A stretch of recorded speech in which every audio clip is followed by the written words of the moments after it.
Hello, everybody. Happy May 10th. Happy Google I/O Day. And this is going to be somewhat of a live reaction video. As you can see here, I already have the feed going on the bottom over here. Let me go ahead and I'm going to go ahead and just disable the chat for now, just so that we can kind of get more of a full screen here. But again, it is May 10th, 2023, and today is Google I/O Day. That will start briefly in about I want to say in about 15 minutes from now. And as you can see here, they're already doing stuff on stage. Let me know how the stream quality looks. Let me know how I sound. If you hear like a rumbling noise in the background, hey, what's going on, Mark? If you hear a rumbling noise going on in the background, I'll go ahead and share your first chat there, since you are the first chatter of this. And I went ahead and shared this on Twitter and on my Facebook pages, respectively. Greetings from sunny Southeast Iowa. Awesome. Thanks. So, yeah, Google I/O has kind of like a pre-show going on right now. They have a guy playing some music right now. Let's go ahead and unmute this really quick. So, I don't know exactly what he's doing. I'm going to lower that a little bit. But basically, I think he's just using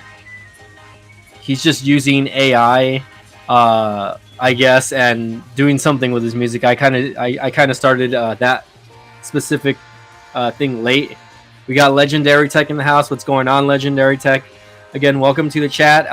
Again, and I'm going to be doing a live reaction to Google I/O. So this is kind of like a Google I/O watch party. For those of you who, let me know how the sound is pumping from the actual Google itself, because let me see. I'm gonna have to full screen that eventually, just because. Let me full screen it already. And hopefully Google doesn't take my video down. I am a part of Team Pixel. But you know, of course, a lot of this stuff can be copyrighted, so just a heads up. So that's why I'm kind of like, you might see me switching back and forth from here to here, just because I don't want to be you know, again, copyrighted for something that, you know, I'm not trying to make money off of. Basically, this is just kind of like a live reaction. And I might need to swap out my headphones, just because I like the over-the-ear ones, but they eventually they don't hurt my ears, but they my ears just get really hot. But okay, no overpowering. Okay, so you're saying it doesn't sound overpowering.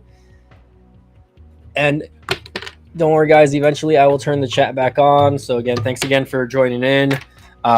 Again, for those of you who are able to watch live, you know, shout out to you guys. For those of you guys who are able to watch the after party, and look, we got a countdown. That's pretty cool. Okay, so let me go ahead and get my earbud in really quick, because there is a countdown. And let me fix the hair a little bit. Let me get the let me get my lighting set up here. I have a ring light over here now, so I would say my lighting is a little bit better than what it used to be, but I don't know. Let's see.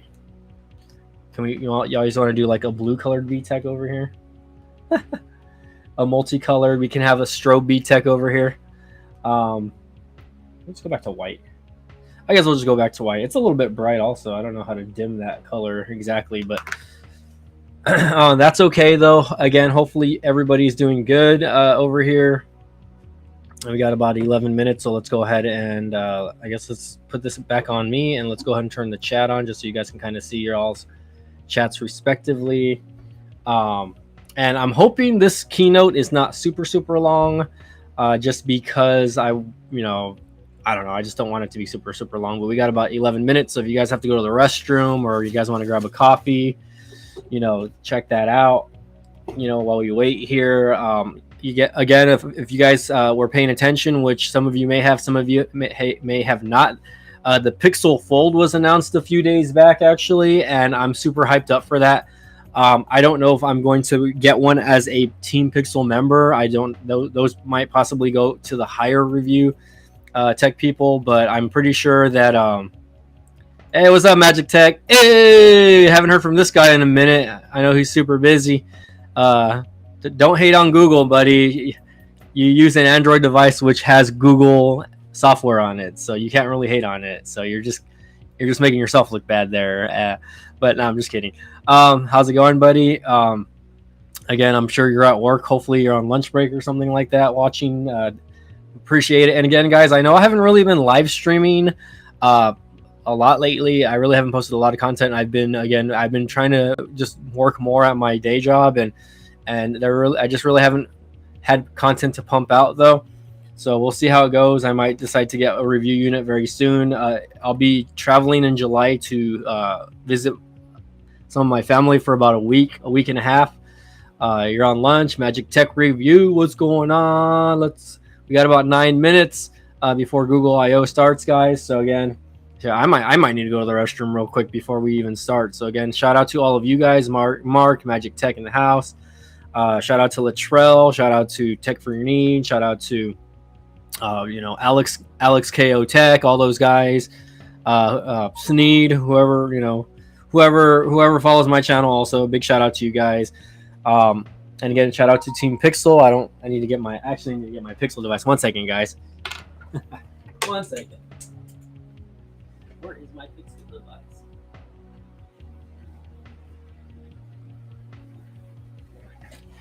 I totally forgot to charge my Pixel device, by the way. But I can go ahead and watch myself live. Let's switch accounts here really quick.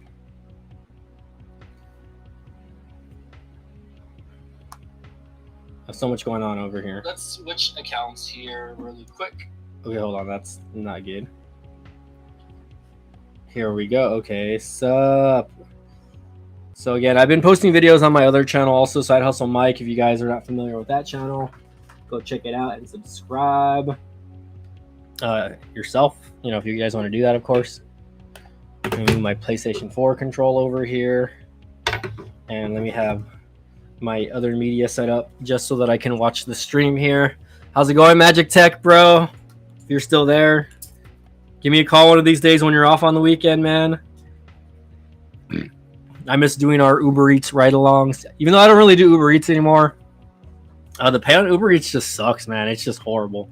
That's one thing I'm going to say about Uber Eats. And you know what the crappy part about Uber Eats, Magic, if you're still there?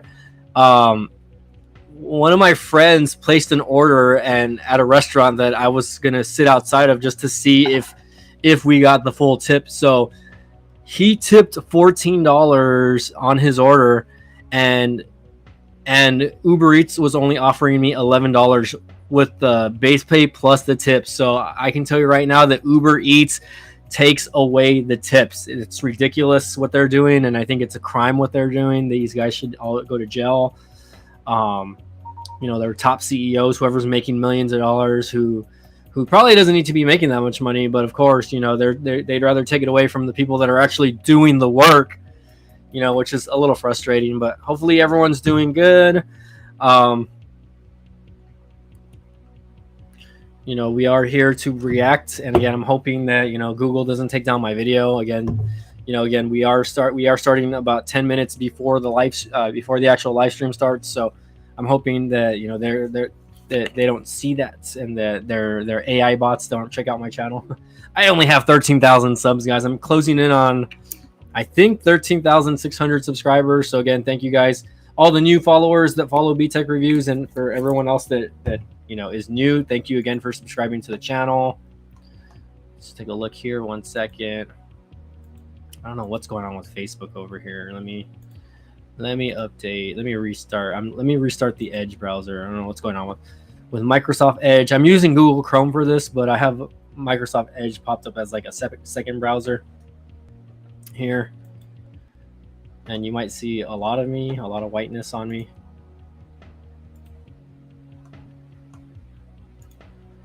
Okay, hold on, I gotta do something really quick.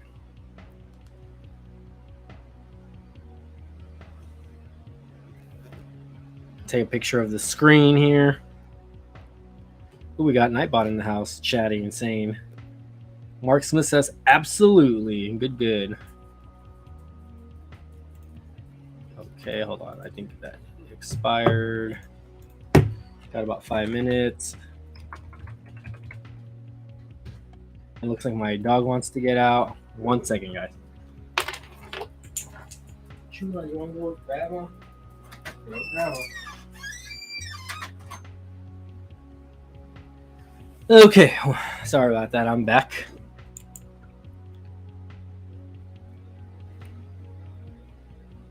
Can you guys see me in the shot? It might be. It looks like it's a little bit delayed. Mark Smith says absolutely. Okay, sounds good.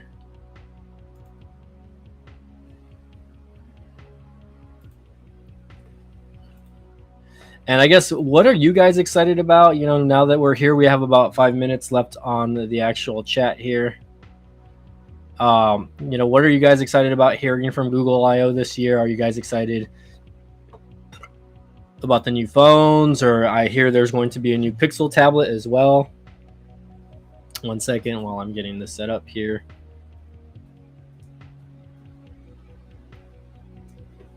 Oh my god.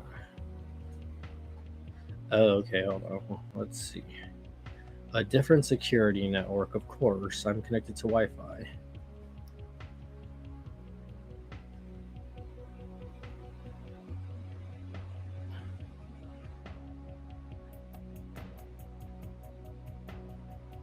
What do you want? Go to the bed. Go to the bed. There you go. Okay.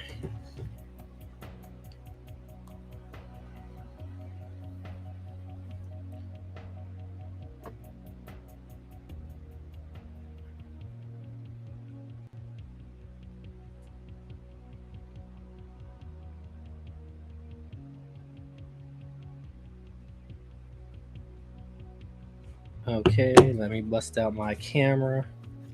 Let me bust out my license really quick. Looks like we got a few minutes to go here.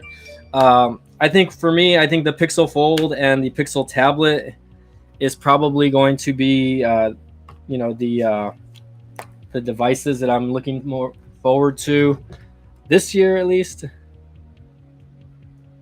I'm sorry, I'm like trying to do something really quick on my phone here. My driver's license expired.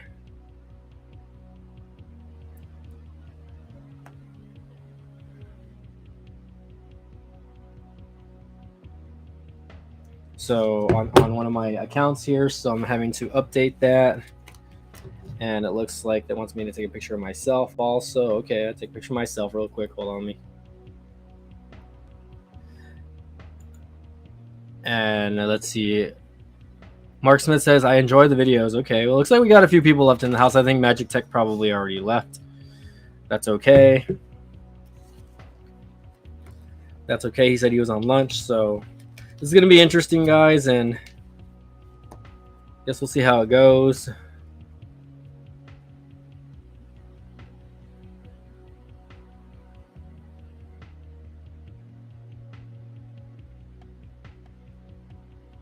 We got about 158 left.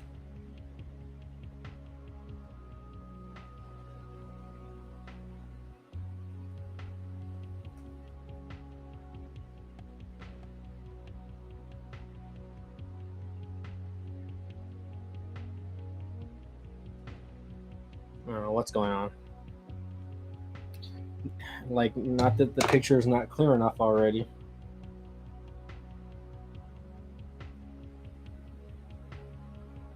All right, there you go. What's going on with that?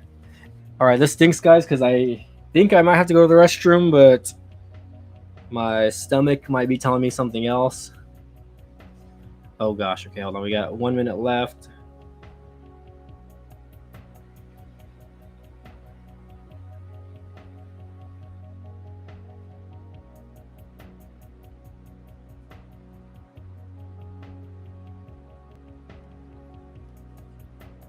There you go. You have water. I don't know what's going on. Oh gosh, all right, we got 40 seconds left. I guess I'm just gonna have to try this another time.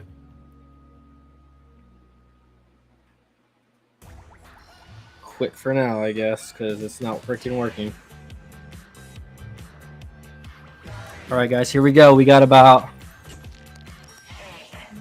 Oh, it's already about to start. So let's go ahead and Let's switch off frames here. 8, yeah, 6. We got 5. Here we go. Here we go, guys. And let me know if you guys want me to pump up the volume to the actual stream itself. I don't know how it sounds on y'all's end, but I guess we'll find out.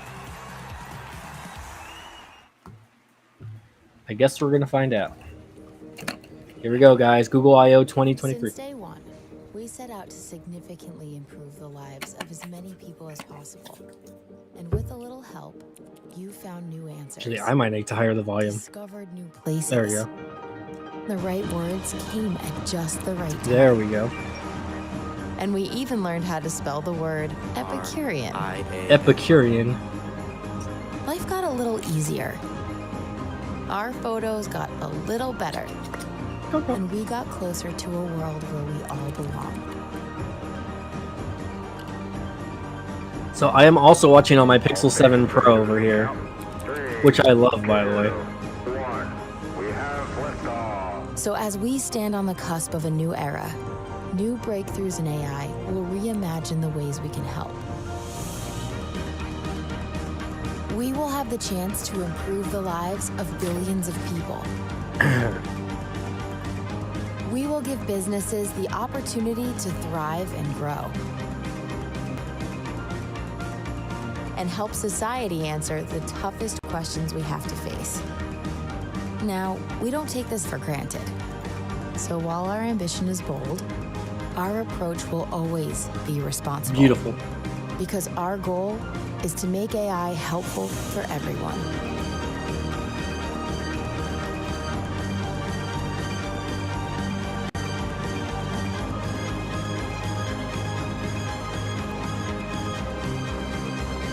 All right, here we go. Google I/O 2023, guys. Let's do this. It's a little laggy on my side. Well, I don't know if that's the actual live stream itself. There's the guy. There he is, the CEO of Google. Good morning, everyone. Welcome to Google I/O. Sundar. It's great to see so many of you here at Shoreline, so many developers, and a huge thanks to the millions joining from around the world, from Bangladesh to Brazil to our new Bayview campus right next door. So great to have you as always. As you may have heard, AI is having a very busy year. So we've got lots to talk about. Let's get started. 7 years into our journey as an AI-first company, Yep. we are at an exciting inflection point. We have an opportunity to make AI even more helpful for people, for businesses, for communities, for everyone. We've been applying AI to make our products radically more helpful for a while. With generative AI, we are taking the next step. With a bold and responsible approach, we are reimagining all our core products, including search. You will hear more later in the keynote. Oh gosh. Let me start with few examples of how generative AI is helping to evolve our products, starting with Gmail. In 2017, we launched Smart Reply.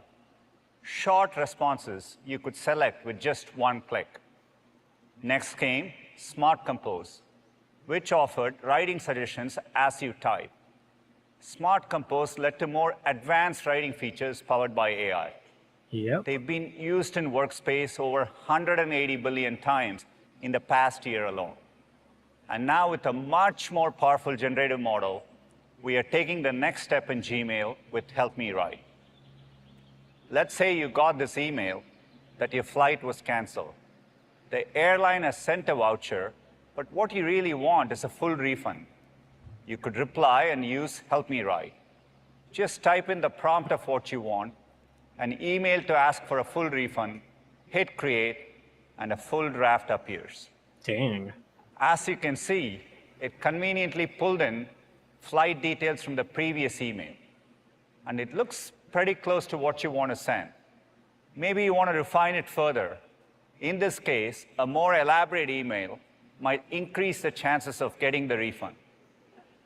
Woo-hoo-hoo. That's funny.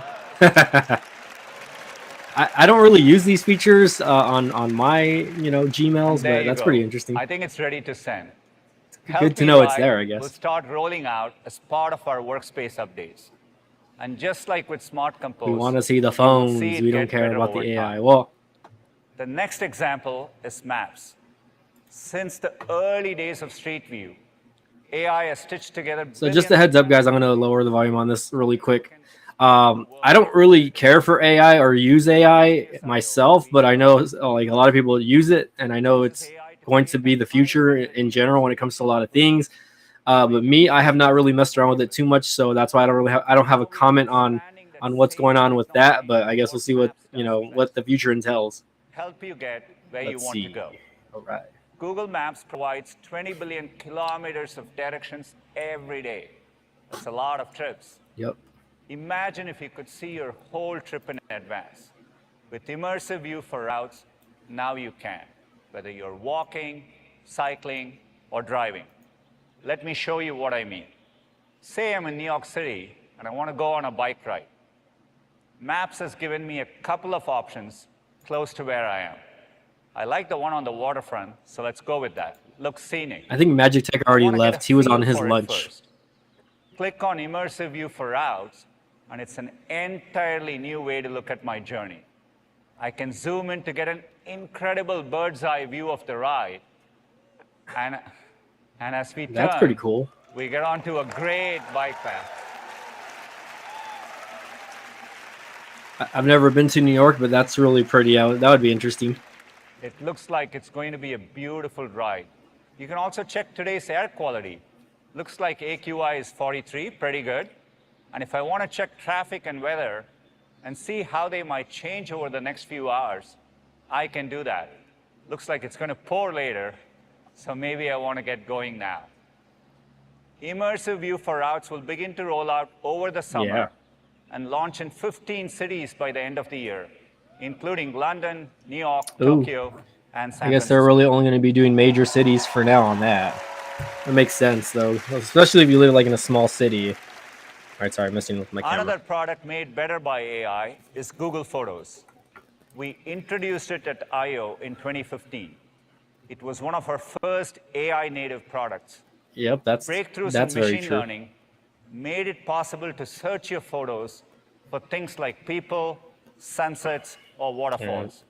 Of course, we want you to do more than just search photos. We also want to help you make them better. In fact, every month, 1.7 billion images are edited in Google Photos. Oh, yeah. AI advancements give us more powerful ways to do this. For example, Magic Eraser, launched first on Pixel, uses AI-powered computational photography to remove unwanted distractions. And later this year, using a combination of semantic understanding and generative AI, you can do much more with a new experience called Magic Editor. Let's have a look. Say you're on a hike and you stop to take a photo in front of a waterfall. You wish you had taken your bag off for the photo, so let's go ahead and remove that bag strap. Wow. The photo feels a bit dark, so you can improve the lighting. And maybe you want to even get rid of some clouds to make it feel as sunny as you remember it. Looking even closer, you wish you had posed so it looks like you're really catching the water in your hand. No problem. You can adjust that. Wow. That's so stupid. That's kind of cute, though.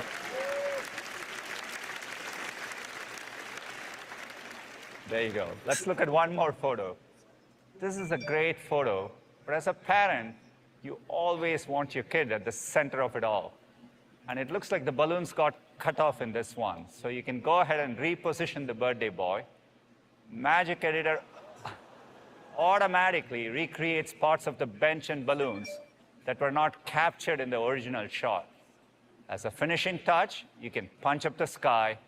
It changes the lighting in the rest of the photo so the edit feels consistent. It's truly magical. Yeah. We are excited to roll out Magic Editor in Google Photos later. That looks this pretty year. cool. I'm excited about that. That's a feature I'm going to definitely test out as a Pixel as a Pixel owner and as a Team Pixel member. So From Gmail and photos to maps, these are just a few examples of how AI can help you in moments that matter.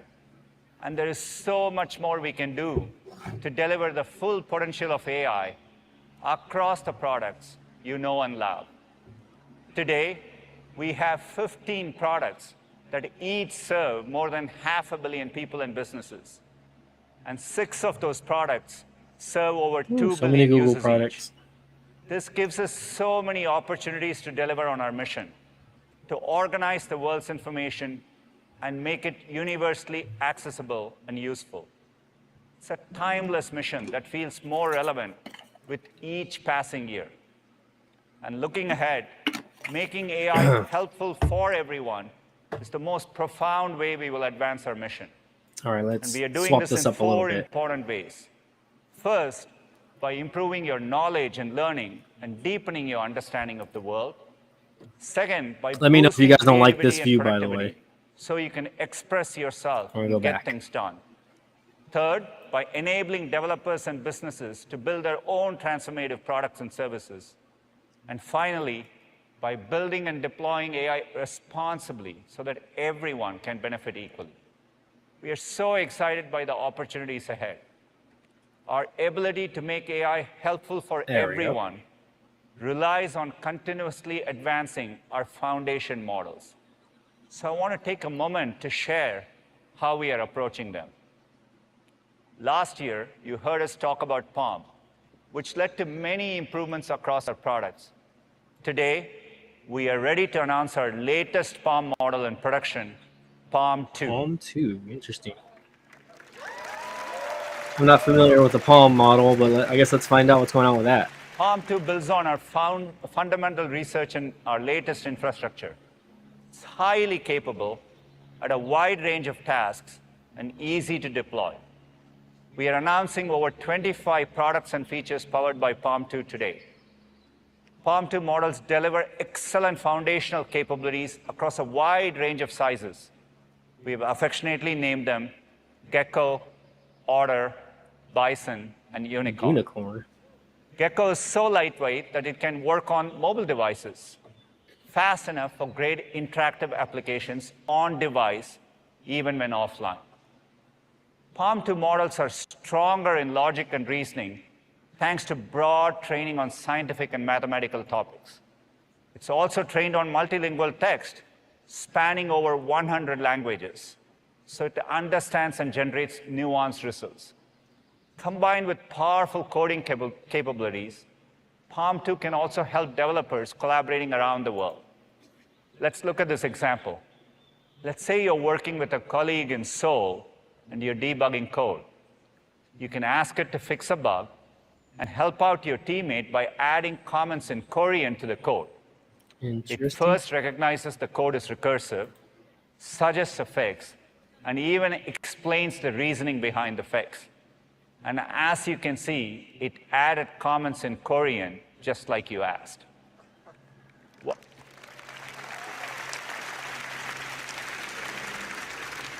While PaLM 2 is highly capable, it really shines when fine-tuned on domain-specific knowledge.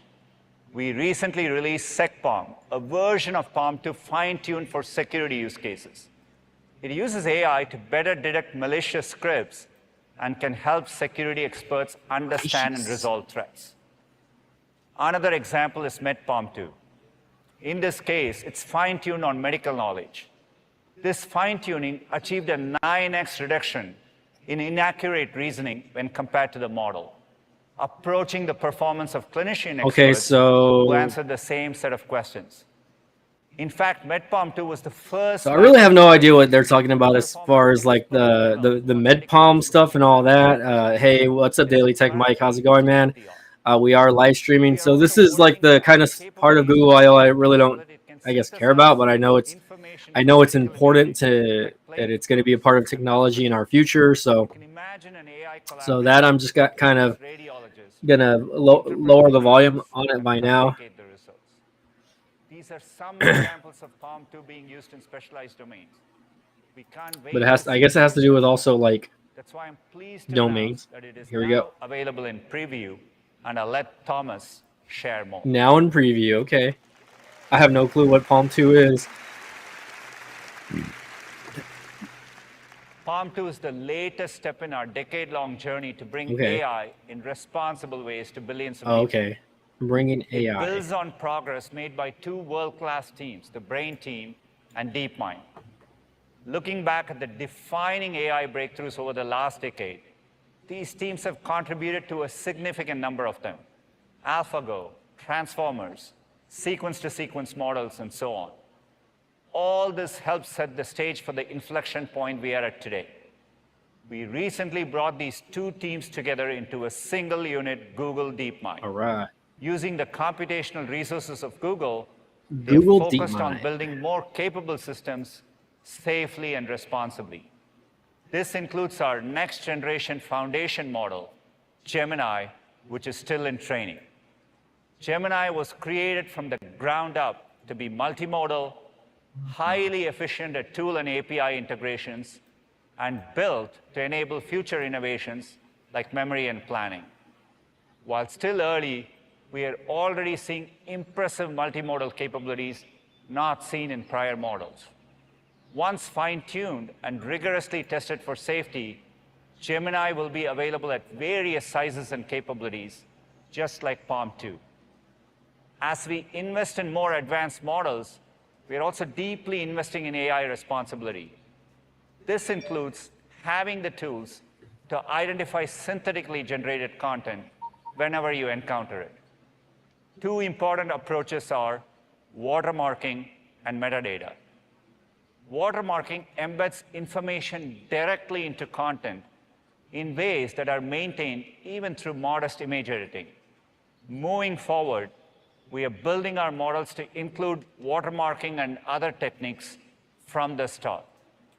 If you look at the synthetic image, it's impressive how real it looks. So you can imagine how important this is going to be in the future. Metadata allows content creators to associate additional context with original files, giving you more information whenever you encounter an image. We'll ensure every one of our AI-generated images has that metadata. James will talk about our responsible approach to AI later. As models get better and more capable, one of the most exciting opportunities is making them available for people to engage with directly. That's the opportunity we have at Bard, our experiment for conversational AI. We are rapidly evolving Bard. It now supports a wide range of programming capabilities, and it's gotten much smarter at reasoning and math prompts. And as of today, it is now fully running on Palm 2. To share more about what's coming, let me turn it over to Sissy. Oh gosh. Hey, what's up, Bard Dog? Machines are taking over. Hey, what's up, Bard Dog? How's it going, man? Long time no see. So, yeah, like I'm not really, Thanks, Sundar. Large language models have captured like not to discredit like the whole AI thing, right? I don't believe in it as much as I want to believe in it, I guess, even though I know it's technically the future, right? Like I don't use ChatGPT or whatever it's called. Yeah, man, where you been, our dog, man? Well, I don't really live stream as much as I used to as well, so I'm glad you're here to hang out with Google I/O. Again, I don't really know what's going on with the whole Palm, Google Palm. Code generation, debugging, and explaining code snippets. This is kind of like has already learned more than 20 programs. This is like kind of like the boring I guess the boring part for me, I guess, but programming languages, Google Sheets, MATLAB. And we're thrilled to see that coding has quickly become one of the most popular things that people. But I again, whoever does take advantage of using these functions and features, like shout out, right? And for fun, I thought I'd see if I can program a move in Python. Oh, what the heck? How would I use Python? That's cool. My little thing disappeared. How would I use Python to generate the scholars mate? Okay. What the heck? Here Bard created a script to recreate this chess move in Python. And notice how it also formatted the code nicely, making it easy to read. It's like it's basically gonna eliminate the need for people that do coding, pretty much. And starting next week, you'll notice something right here. We're making code citations even more precise. Oh gosh. If Bard brings in a block of code, just click this annotation, and Bard will underline the block and link to the source. Now, Bard can also help me understand the code. Could you tell me what chess.board? Let me know if you guys can't hear. Now, this is a super helpful explanation of what it's doing and makes things more clear. All right, let's see if we can make this code a little better. How would I improve this code? Okay, let's see. There's a list comprehension, creating a function, and using This a is all generator. confusing to me, Those are guys. some great suggestions. Now, could you join them into one single Python code block? Okay, now Bard is rebuilding the code with these improvements. Okay, great. How easy was that? And in a couple clicks, I can move this directly into Colab. Developers love the ability to bring code from Bard into their workflow, like to Colab. So coming soon, we're adding the ability to export and run code with our partner Replit, starting with Python.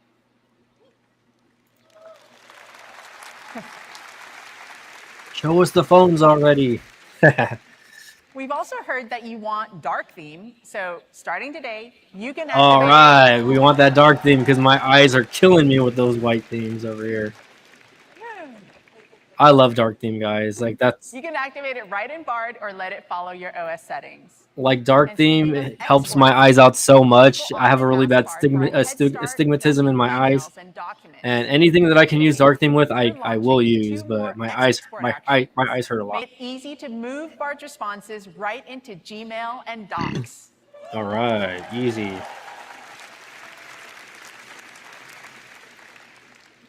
So we're excited by how quickly Bard and the underlying models are improving, but we're not All stopping right, there. they're not stopping. We want to bring more capabilities to Bard to fuel your curiosity and imagination. And so I'm excited to announce here we go. that tools are coming to Bard. Yes. Yes, tools, guys. We need tools. As you collaborate More with Bard, tools! you'll be able to tap into services from Google and extensions with partners to let you do things never before possible. And of course, we'll approach this responsibly in a secure and private way, letting you always stay in control. We're starting with some of the Google Using apps those that people VPNs. love and use every day. It's incredible what Bard can already do with text, but images are such a fundamental part of how we learn and express. So in the next few weeks, Bard will become more visual, both in its responses and your prompts. So if you ask, what are some must-see sites in New Orleans? New Bard's going to use Orleans. Google search We're gonna go to and the New knowledge graph Orleans. to find the most relevant images. That's Okay, pretty. here we go. The French Quarter, the Garden District. These images are really giving me a much better sense of what I'm exploring. We'll also make it easy for you to prompt Bard with images, giving you. All right, guys. I know this is ways to boring, but explore if and you're still create. here, shout out to you. People love Google Lens, and in the coming months, we're bringing in the powers of Lens to Bard. So, I still don't know what any of these things are. Bard, Palm.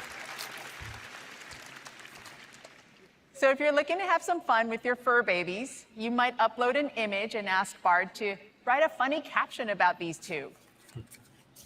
Now, Lens detects that this is a photo of a goofy German Shepherd and a golden retriever, and then Bard uses that to create some funny See how captions. it goes.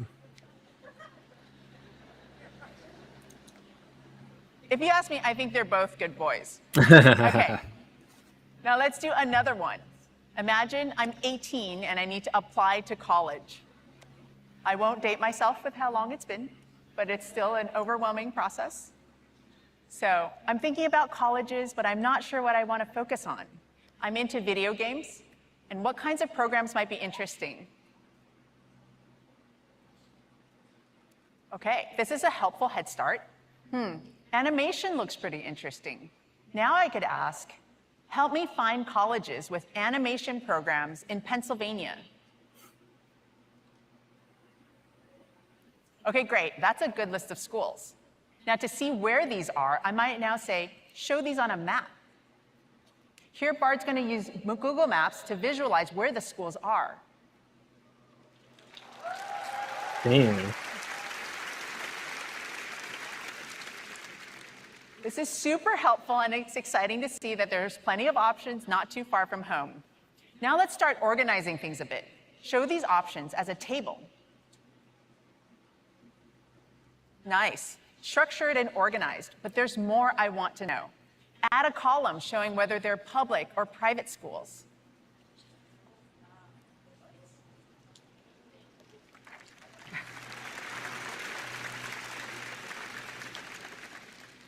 Perfect. This is a great start to build on.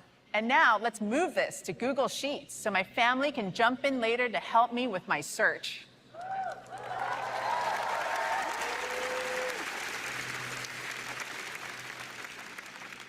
You can see how easy it will be to get a jump start in Bard and quickly have something useful to move over to apps like Docs or Sheets to build on with others.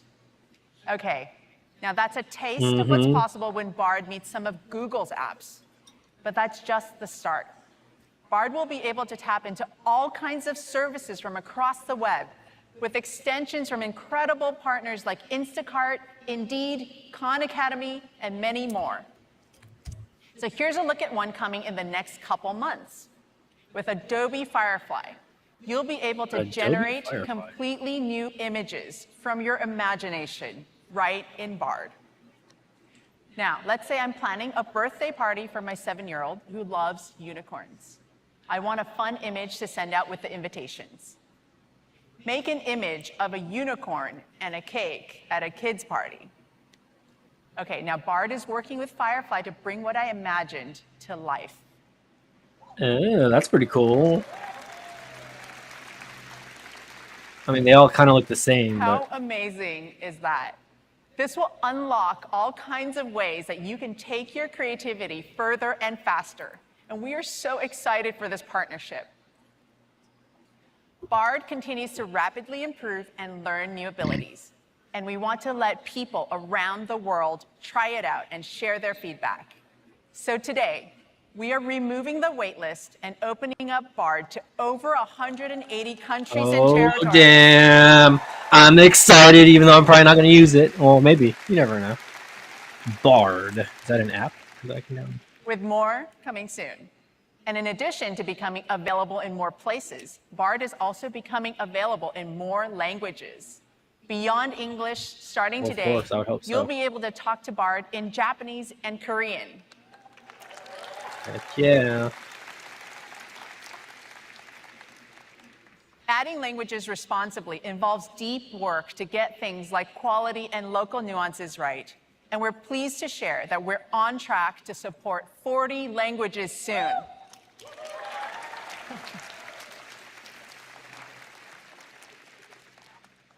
It's amazing to see the rate of progress so far. More advanced models, so many new capabilities, and the ability for even more people. Okay, sorry about that. I had to sneeze. And when we're ready to move Bard to our Gemini model, I'm really excited about more advancements to come. So that's where we're Sorry about that, going guys. with Bard, Allergies. connecting tools from Google and amazing. Yeah, I'm not a fan of the services name across the web Bard. to help you do I and like create Palm. anything you can imagine through a fluid collaboration with our most capable large language models. There's so much to share in the days ahead.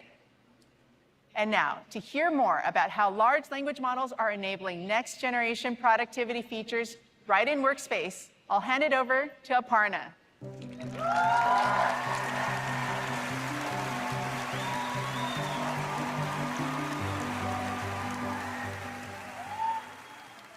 Aparna. From the very beginning, Workspace was built to allow you to collaborate in real time with other people.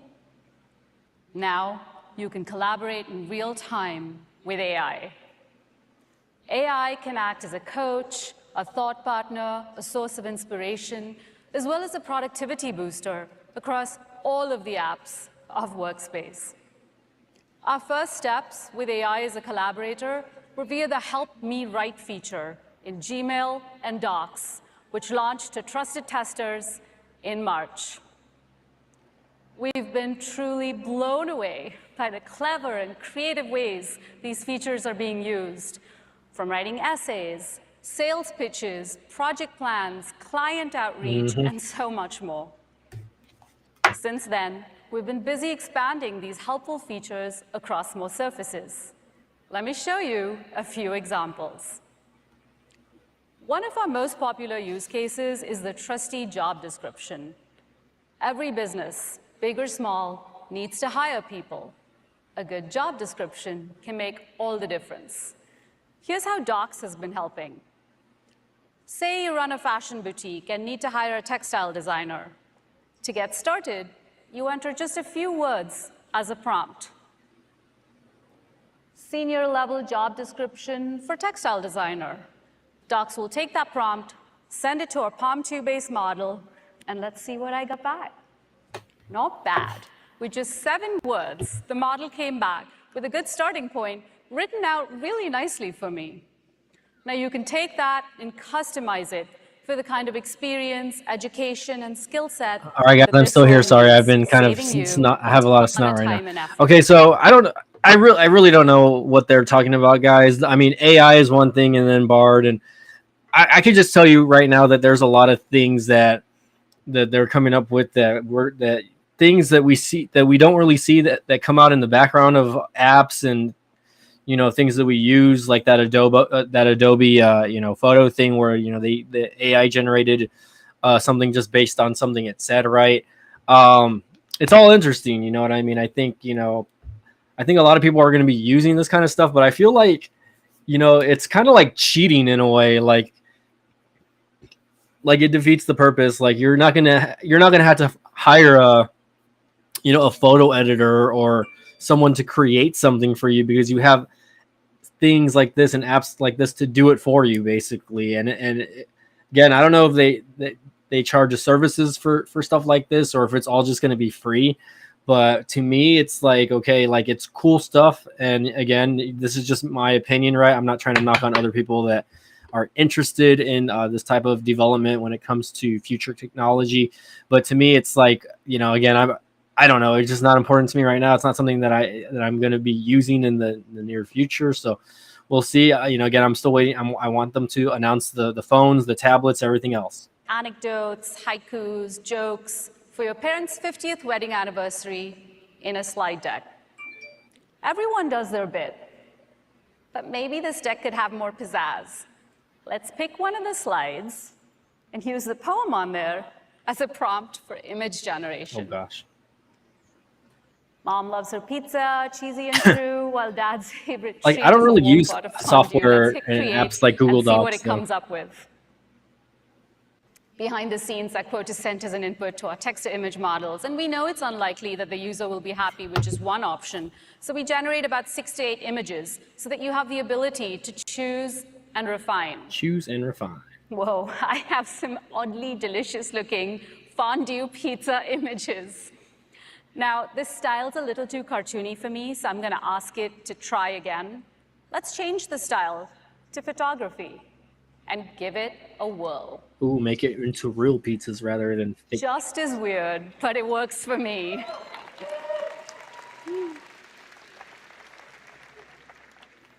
You can have endless fun with this, with no limits on cheesiness or creativity. We love our pizza, that's for sure.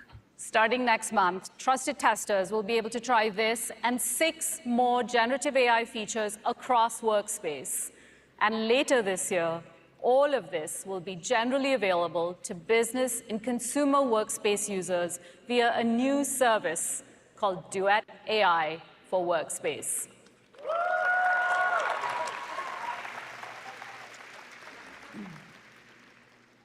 Stepping back a bit, I showed you a few powerful examples of how Workspace can help you get more done with just a few words as prompts. Cool. Prompts are a powerful way of collaborating with AI. The right prompt can unlock far more from these models. However, it can be daunting for many of us to even know where to start. Well, what if we could solve that for you? What if AI could proactively offer you prompts. Even better, what if these prompts were actually contextual and changed based on what you're working on? I am super excited to show you a preview of just that. All right, show us that preview. This is how we see the future of collaboration with AI coming to life. Let's switch to a live demo so I can show you what I mean. Tony's here to help me with that. Hey, Tony. Hey, Aparna. So, my niece Mira Tony gets and a random I are working applause. on a spooky story together for summer camp. We've already written a few paragraphs, but now we're stuck. Let's get some help. As you can see, we've launched a side panel, something the team fondly calls Sidekick. Sidekick instantly reads and processes the document and offers some really Like, this is a cool feature. Like, let's say you're trying to write a story, but at the same time, it's like it's not plagiarism, but it's not. It's like if you use an artificially intelligent thing to help you continue writing a story, it's not really helping you. It's just making stuff up, and you're passing it off as your own work. I think that's kind of like cheating, no? Like, maybe I'm just old school like that. The golden seashell was eaten by a giant squid that lives in the cove. This is a good start. Let's insert these as notes so that we can continue our little project. Now, one of the interesting observations we have is that it's actually easier to react to something, or perhaps use that to say, I want to go in a different direction. And this is exactly what AI can help with. I see a new suggestion on there for generating images. Let's see what this does. The story has a village, a golden seashell, and other details. And instead of having to type all of that out, the model picks up these details from the document and generates images. These are some cool pictures, and I bet my niece will love these. Let's insert them into the doc for fun. Thank you, Tony.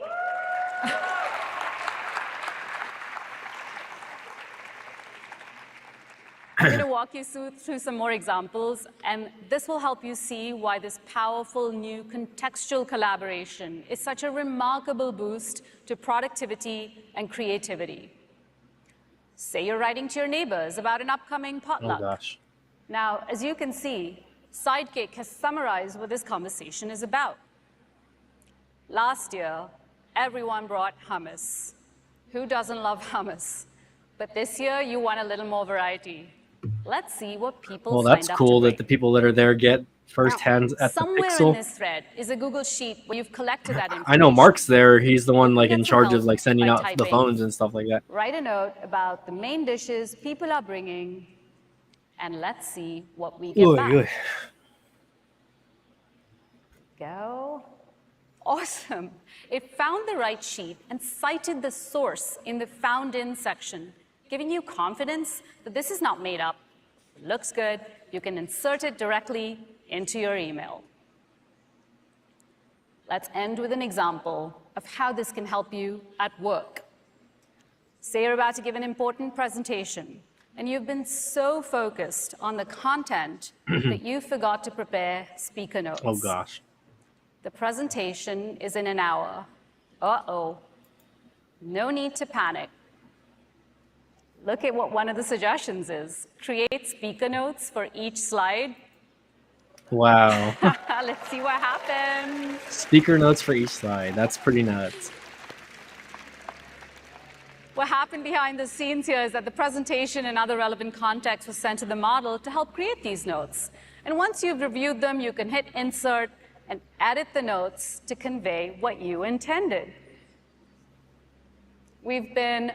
So you can now deliver the presentation without worrying about the notes.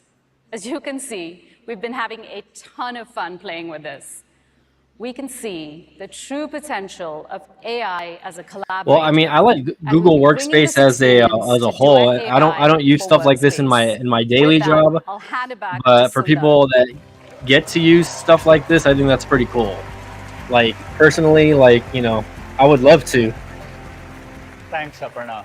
be more It's hands-on. exciting to see all the Sundar. innovation coming to Google Workspace. Welcome back, Sundar. As AI It's my dog continues right to there. improve rapidly, That's my We're dog. He focused sends on me the giving Pixel helpful 7. He features sends to me our the Pixel users. phones. Thanks, bro. And starting today, we are giving you a new way to preview some of the experiences across Workspace and other products.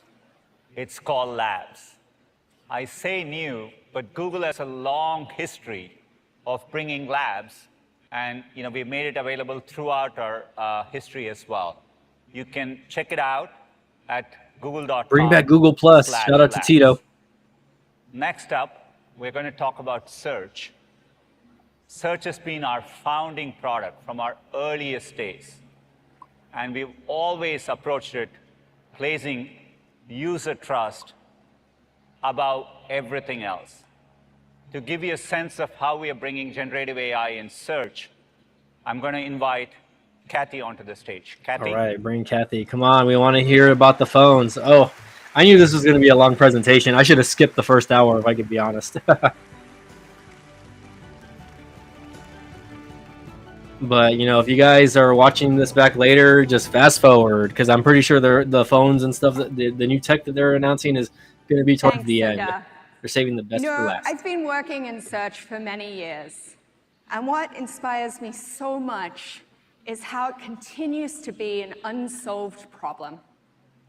And that's why I'm just so excited by the potential of bringing generative AI into search. Let's give it a whirl. So let's start with a search for what's better for a family with kids shout out to under 3 Tito. and a dog, Bryce Canyon or Arches. Now, although this is the question I'm still here, guys. I you just turned off have, my camera for now you probably wouldn't ask it this because I need to way take today. care of something really quick. You'd break it down But I into am still smaller here. ones, sift through the information, and then piece things together yourself. Now, search does the heavy lifting for you. What you see Search here does looks everything. pretty different, so let me first give you a quick tour. You'll notice a new integrated search results page, so you can get even more out of a single search. There's an AI-powered snapshot that quickly gives you the lay of the land on a AI-powered topic. Snapshot. And so here you can see that while both parks are kid-friendly, only Bryce Canyon has more options for your furry friend. Then, if you want to dig deeper, there are links included in the snapshot. You can also click to expand your view, and you'll see how the information is corroborated. So you can check out more details and really explore the richness of the topic. This new experience builds on Google's ranking and safety systems that we've been fine-tuning for decades. For decades. And search will continue to be your jumping-off point to what makes the web so special. Its diverse range of content, from publishers to creators, businesses, and even people like you and me. So you can check out recommendations from experts like the National Park Service and learn from authentic, first-hand experiences like the Mom Trotter blog.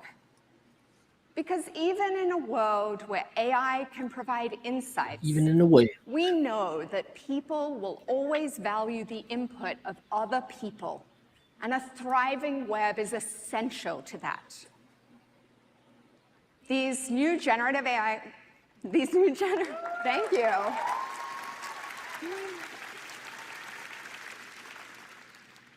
These new generative AI capabilities will make search smarter and searching simpler. I wish And I as had you've seen, this is really a British especially voice. helpful when you need to make sense of something complex with multiple angles to explore. Those times when even your question has questions. So, for example, let's say you're searching for a good bike for a 5-mile commute with hills. This can be a big purchase, so you want to do your research. In the AI-powered snapshot, you'll see important considerations like motor and battery for taking on those hills, and suspension for a comfortable ride. Right below that, you'll see products that fit the bill, each with images, reviews, helpful descriptions, and current pricing. This is built on Google's shopping graph, the world's most comprehensive electric data bikes. set of We all need constantly electric changing bikes. products, sellers, brands, reviews, and inventory out there with over 35 billion listings. In fact, there are 1.8 billion live updates to our Damn, shopping 1.8 graph every billion. hour. So you can shop with confidence in this new experience, knowing that you'll get fresh, relevant results. And for commercial queries like this, we also know that ads can be especially helpful to connect people with useful information and help businesses get discovered online. They're here, clearly labeled, and we're exploring different ways to integrate them as we roll out new experiences in search. And now that you've done some research, you might want to explore more. So right under the snapshot, you'll see the option to ask a follow-up question or select a suggested next step. Tapping any of these options will bring you into our brand new conversational mode.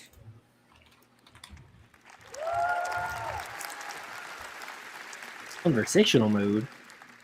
In this case, maybe you want to ask a follow-up about e-bikes. So you look for one in your favorite color, red.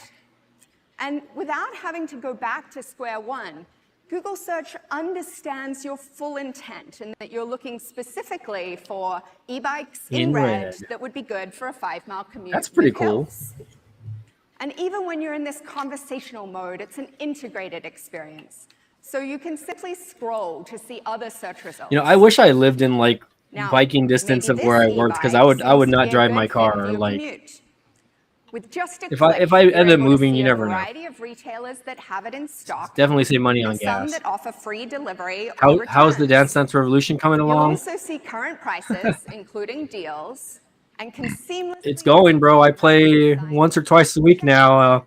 and turn your You know, I'm thinking about making another channel just so I can, you know, I can post up videos on there.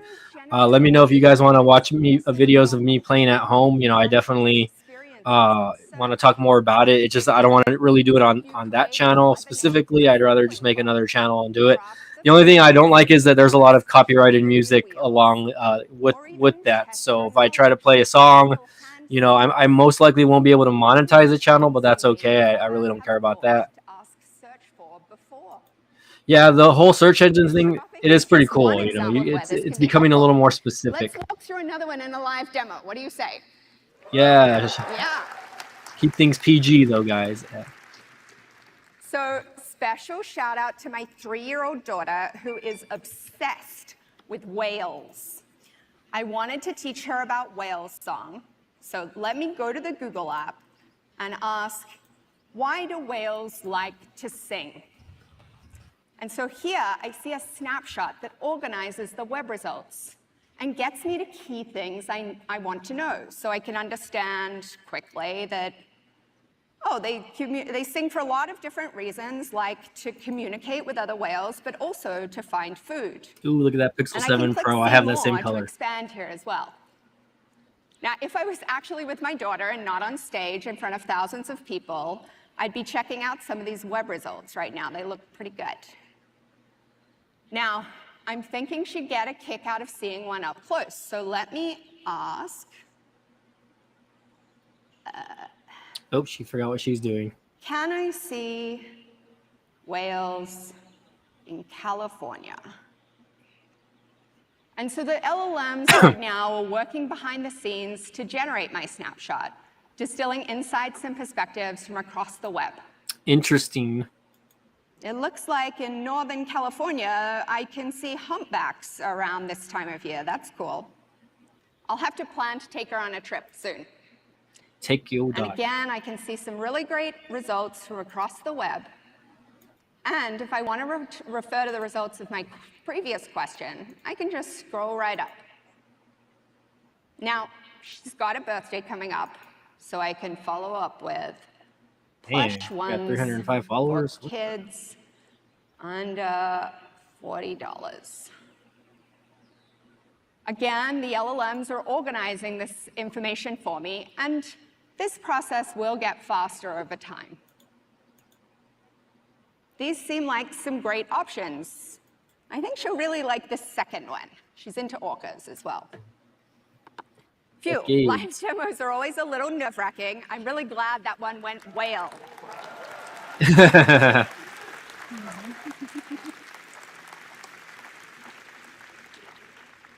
Yep. What you've seen today is just a first look at how we're experimenting with generative AI in search. And we're excited to keep improving with your feedback through our Search Labs program. Search Labs.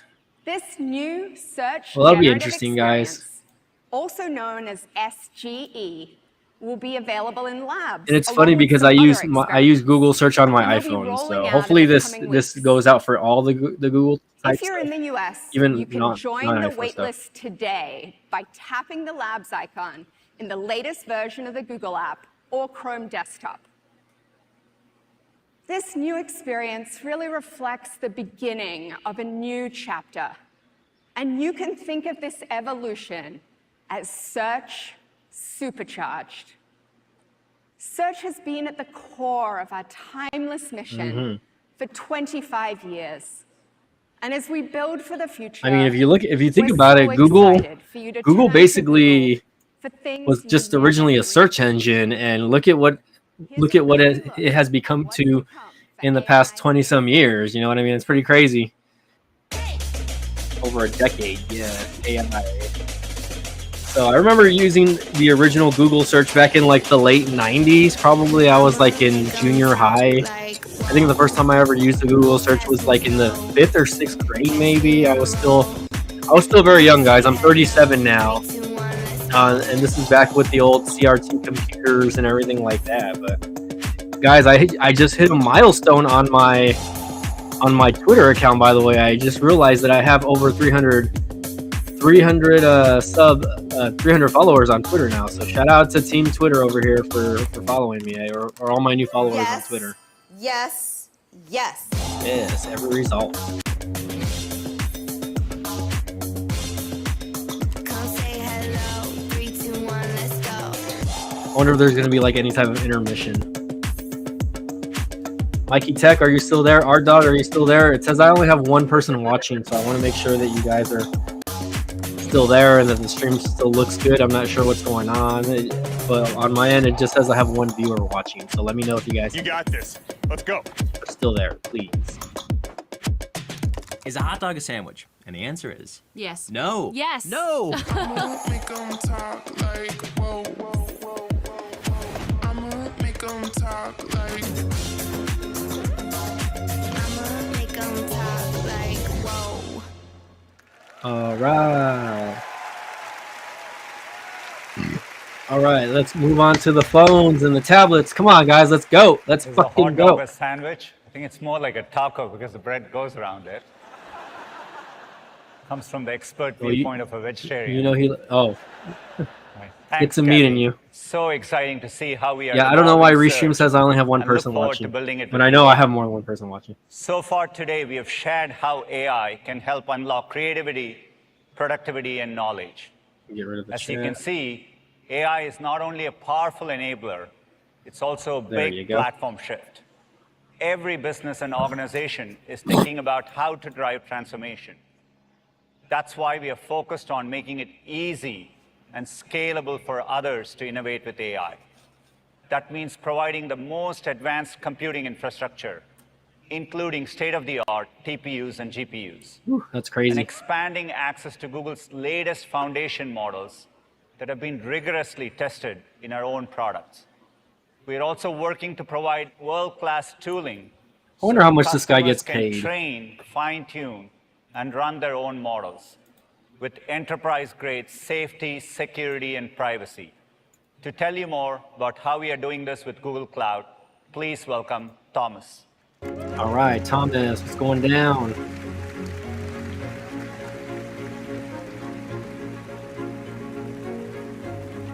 Thomas Kurian.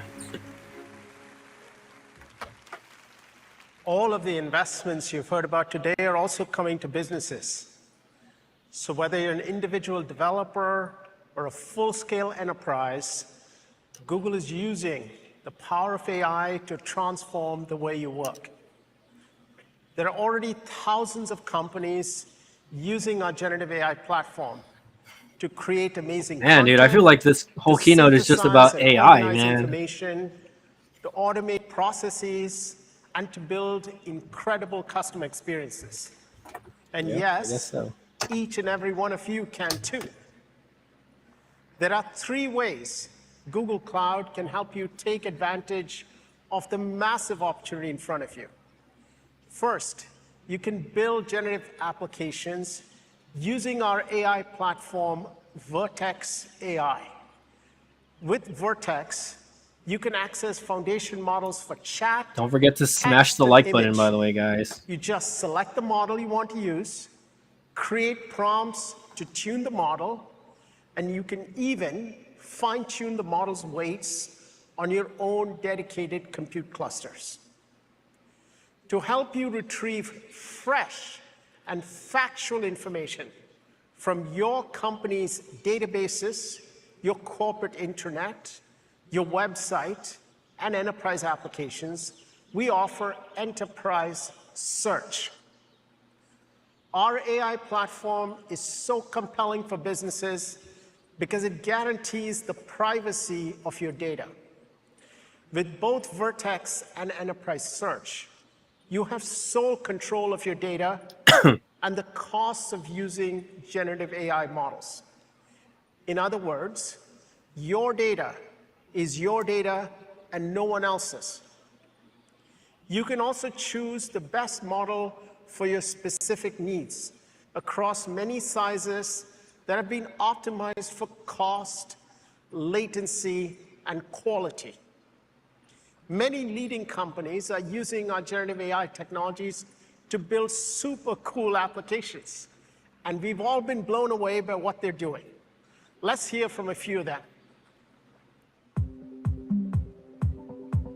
The unique thing about Google Cloud is the expansive offering. The Google partnership has taught us to lean in, to iterate, to test and learn, and have the courage to fail fast where we need to. But also, Google's a really AI-centric company, and so there's a lot for us to learn directly from the engineering team.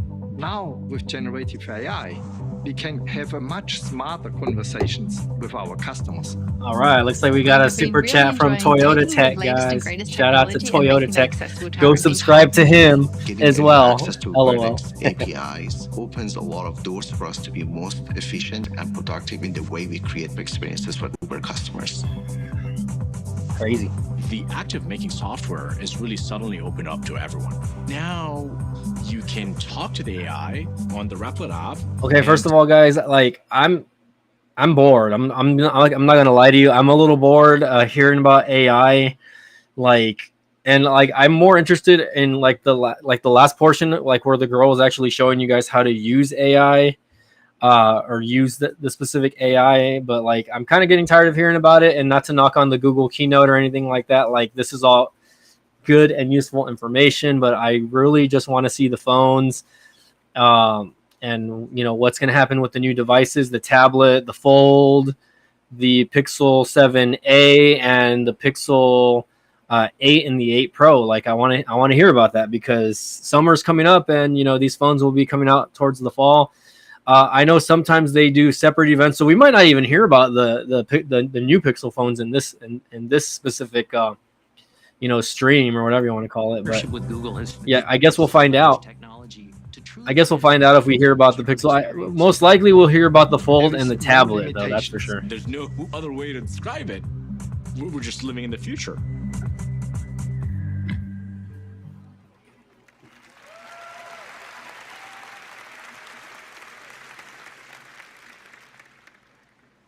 We're also doing this with partners like Character AI.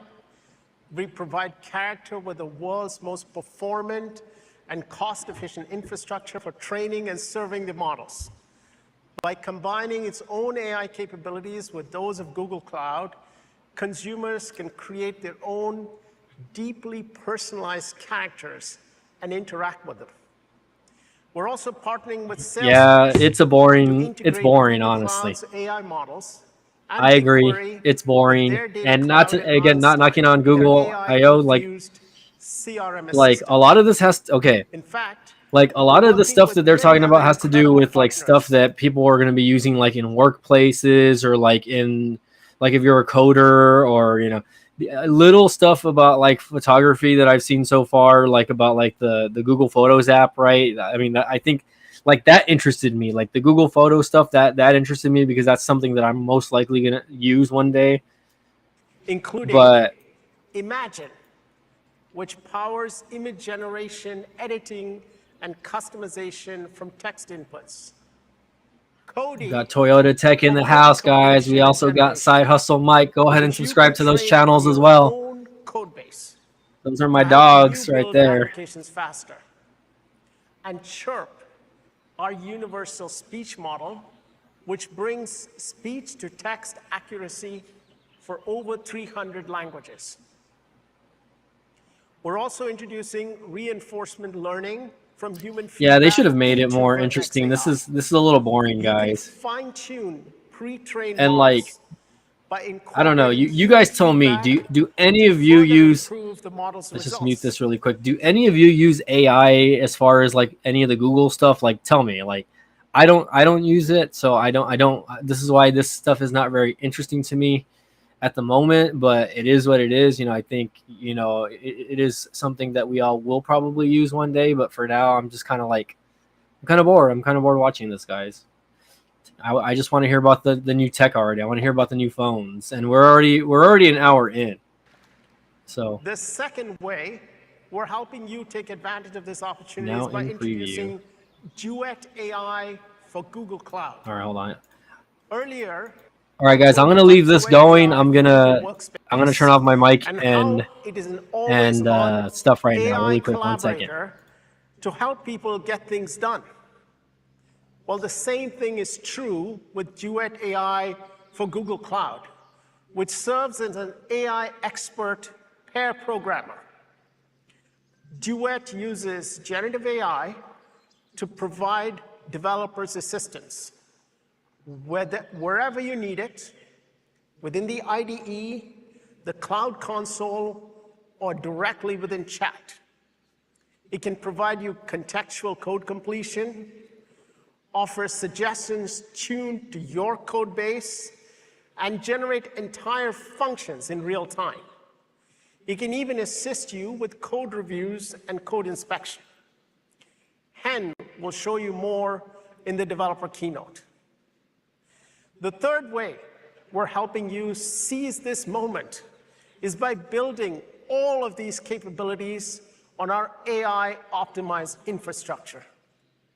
This infrastructure makes large-scale training workloads up to 80% faster and up to 50% cheaper compared to any alternatives out there.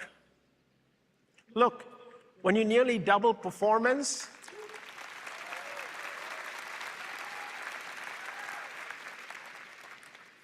for less than half the cost, amazing things happen. Today, we're excited to announce a new addition to this infrastructure family, the A3 virtual machines, based on NVIDIA's latest H100 GPUs.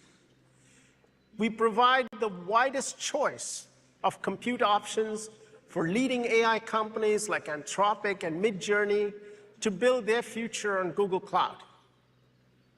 And yes, there's so much more to come. Next, Josh is here to show you exactly how we're making it easy and scalable for every developer to innovate with AI and PaLM 2.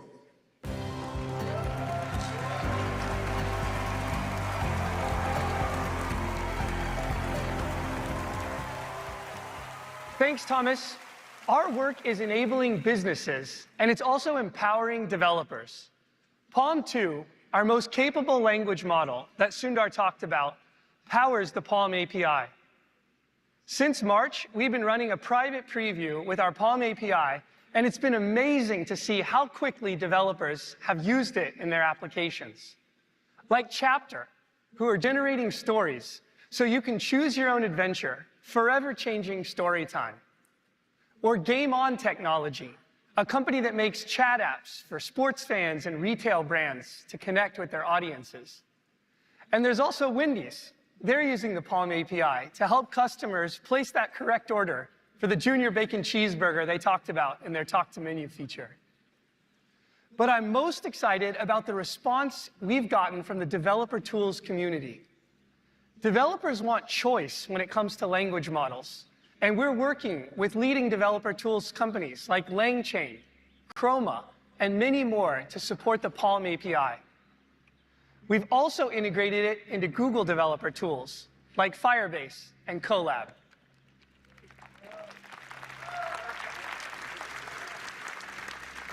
You can hear a lot more about the Palm API in the developer keynote and sign up today. Now, to show you just how powerful the Palm API is, I want to share one concept that 5 engineers at Google put together over the last few weeks. The idea is called Project Tailwind, and we think of it as an AI-first notebook that helps you learn faster. Like a real notebook, your notes and your sources power Tailwind. How it works is you can simply pick the files from Google Drive, and it effectively creates a personalized and private AI model that has expertise in the information that you give it. We've been developing this idea with authors like Steven Johnson and testing it at universities like Arizona State and the University of Oklahoma, where I went to school. Do you want to see how it works? Let's do a live demo. Now imagine that I'm a student taking a computer science history class. I'll open up Tailwind, and I can quickly see in Google Drive all my different notes and assignments and readings. I can insert them. And what'll happen when Tailwind loads up is you can see my different notes and articles on the side. Here they are in the middle. And it instantly creates a study guide on the right to give me bearings. You can see it's pulling out key concepts and questions grounded in the materials that I've given it. Now, I can come over here and quickly change it to go across all the different sources and type something like create glossary for Hopper. And what's going to happen behind the scenes is it'll automatically compile a glossary associated with all the different notes and articles relating to Grace Hopper, the computer science history pioneer. Look at this, Flowmatic, COBOL, compiler, all created based on my notes. Now let's try one more. I'm going to try something else called different viewpoints on Dynabook. So the Dynabook, this was a concept from Alan Kay. Again, Tailwind, going out, finding all the different things. You can see how quick it comes back. There it is. And what's interesting here is it's helping me think through the concept. So it's giving me different viewpoints. It was a visionary product. It was a missed opportunity. But my favorite part is it shows its work. You can see the citations here. When I hover over, here's something from my class notes. Here's something from an article the teacher assigned. It's all right here, grounded in my sources.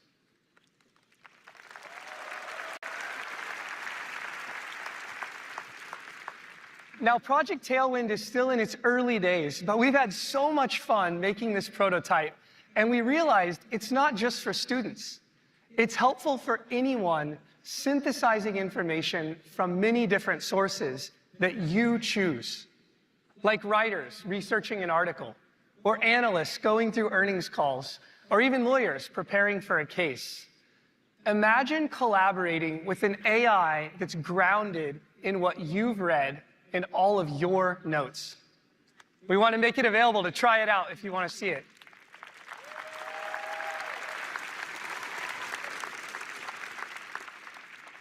There's a lot more you can do with Palm 2, and we can't wait to see what you build using the Palm API. Generative AI is changing what it means to develop new products. At Google, we offer the best ML infrastructure with powerful models, including those in Vertex, and the APIs and tools to quickly generate your own applications. Building bold AI requires a responsible approach. So let me hand it over to James to share more. Thanks.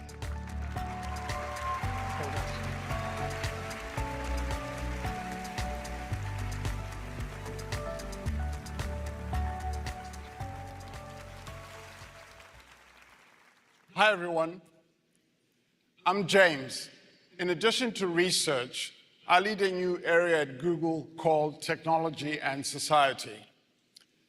Growing up in Zimbabwe, I could not have imagined all the amazing and groundbreaking innovations that have been presented on this stage today. And while I feel it's important to celebrate the incredible progress in AI and the immense potential that it has for people and society everywhere, we must also acknowledge that it's an emerging technology that is still being developed, and there's still so much more to do. Earlier, you heard Sundar say that our approach to AI must be both bold and responsible. While there's a natural tension between the two, we believe it's not only possible, but in fact critical to embrace that tension productively. The only way to be truly bold in the long term is that tension productively. The only way to be truly bold in the long term is to be responsible from the start. Our field-defining research is helping scientists make bold advances in many scientific fields, including medical breakthroughs. Take, for example, Google DeepMind's AlphaFold, which can accurately predict the 3D shapes of 200 million proteins. That's nearly all the catalog proteins known to science. AlphaFold gave us the equivalent of nearly 400 million years of progress in just weeks.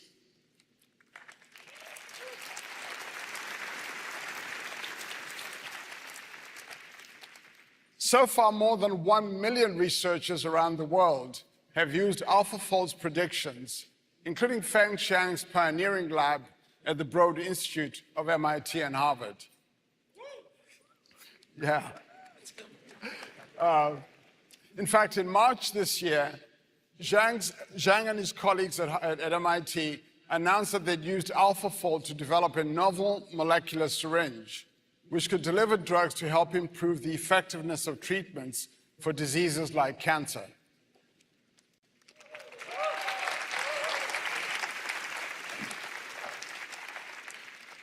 And while it's exhilarating to see such bold and beneficial breakthroughs, AI also has the potential to worsen existing societal challenges like unfair bias, as well as pose new challenges as it becomes more advanced and new uses emerge. That's why we believe it's imperative to take a responsible approach to AI. This work centers around our AI principles that we first established in 2018. These principles guide product development, and they help us assess every AI application. They prompt questions like, will it be socially beneficial? Or could it lead to harm in any way? One area that is top of mind for us is misinformation. Generative AI makes it easier than ever to create new content, but it also raises additional questions about its trustworthiness. That's why we're developing and providing people with tools to evaluate online information. For example, have you come across a photo on a website or one shared by a friend with very little context, like this one of the moon landing, and found yourself wondering, is this reliable? I have, and I'm sure many of you have as well.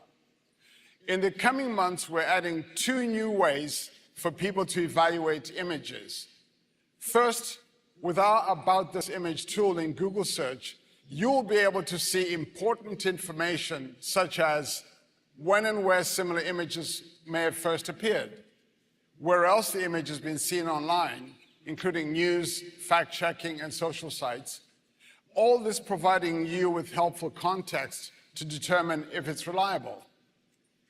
Later this year, you'll also be able to use it if you search for an image or screenshot using Google Lens, or when you're on websites in Chrome. As we begin to roll out the generative image capabilities, like Sundar mentioned, we will ensure that every one of our AI-generated images has metadata, a markup in the original file to give you context if you come across it outside of our platforms. Not only that, creators and publishers will be able to add similar metadata, so you'll be able to see a label in images in Google search marking them as AI generated.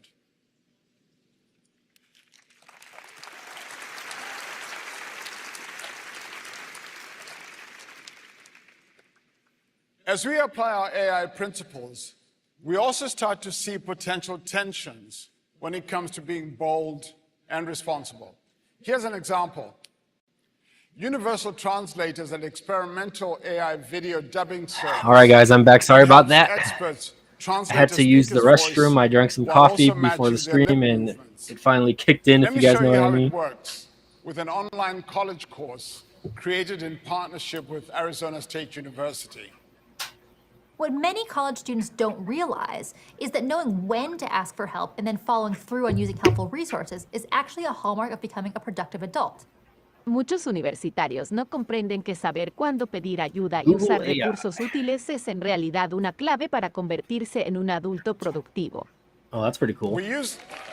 The translator thing is cool. I love Google Translate. I always use it when I don't understand something.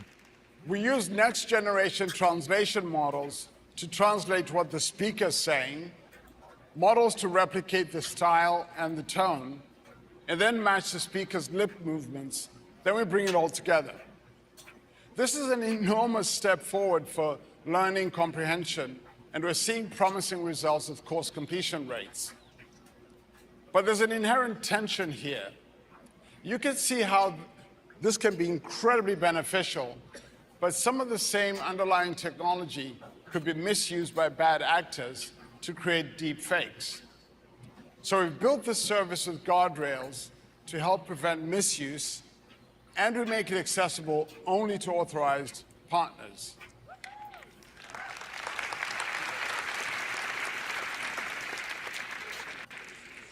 And as Sundar mentioned, soon we'll be integrating new innovations in watermarking into our latest generative models to also help with the challenge of misinformation. Our AI principles also help guide us on what not to do. For instance, years ago, we were the first major company to decide not to make a general-purpose facial recognition API commercially available. Oh my gosh, guys. Safeguards in place. Another way we live up to our AI principles is we're already an hour, almost an hour and a half in, and they're still talking about AI, guys. Like reducing the risk this is like outputs like I feel like I'm in school and I'm like listening to something that I really don't care about, but to develop and launch automated adversarial testing using large language model technology. We do this for queries like this to help uncover and reduce inaccurate outputs like the one on the left and make them better like the one on the right. We're doing this at a scale that's never been done before at Google, significantly improving the speed, quality, and coverage of testing, allowing safety experts to focus on the most difficult cases. And we're sharing these innovations with others. For example, our Perspective API, originally created to help publishers mitigate toxicity. Like, I wonder if the crowd is dead over there, guys, by the way. I feel like they're only clapping at the end of each like little segment of the actual like event / stream, but they're not talking about what people want to see or hear about, basically. Like, I feel like they should just do a separate event just for like the AI, right? Because, you know, again, we're about an hour, almost an hour and a half in. They have not gotten to what we want to hear about and what we want to see. You know, this is why I hate to say it, right? Apple events are a little more interesting than Google events when it comes to stuff like this. So, guess we'll see. Let's see how much longer we have to go. Governments and everyday people, as well as creators and publishers, everyone benefits from a vibrant content ecosystem today and in the future. That's why we're getting feedback, and we'll be working with the web community on ways to give publishers choice and control over their web content. It's such an exciting time. There's so much we're going to accomplish and so much we must get right together. We look forward to working with all of you. And now I'll hand it off to Samir, who will speak to you about all the exciting developments we're bringing to Android. Thank you. Come on, Samir. Yes, finally, something Android development. Oh my gosh, here we go. Hi, everyone. It's great to be back at Google I/O. As you've heard today, our bold and responsible approach to AI can unlock people's creativity and It's potential. too much, guys. But how can all this helpfulness reach as many people as possible? At Google, our computing platforms and hardware products have been integral to that mission. From the beginning of Android, we believed that an open OS would enable a whole ecosystem and bring smartphones to everyone. Yes. And as we all add more devices to our lives, like tablets, TVs, cars, and more, this openness creates the freedom to choose the devices that work best for you. With more than 3 billion Android devices, we've now seen the benefits of using AI to improve experiences at scale. For example, this past year, Android used AI models to protect users from more than 100 billion suspected spam messages and calls.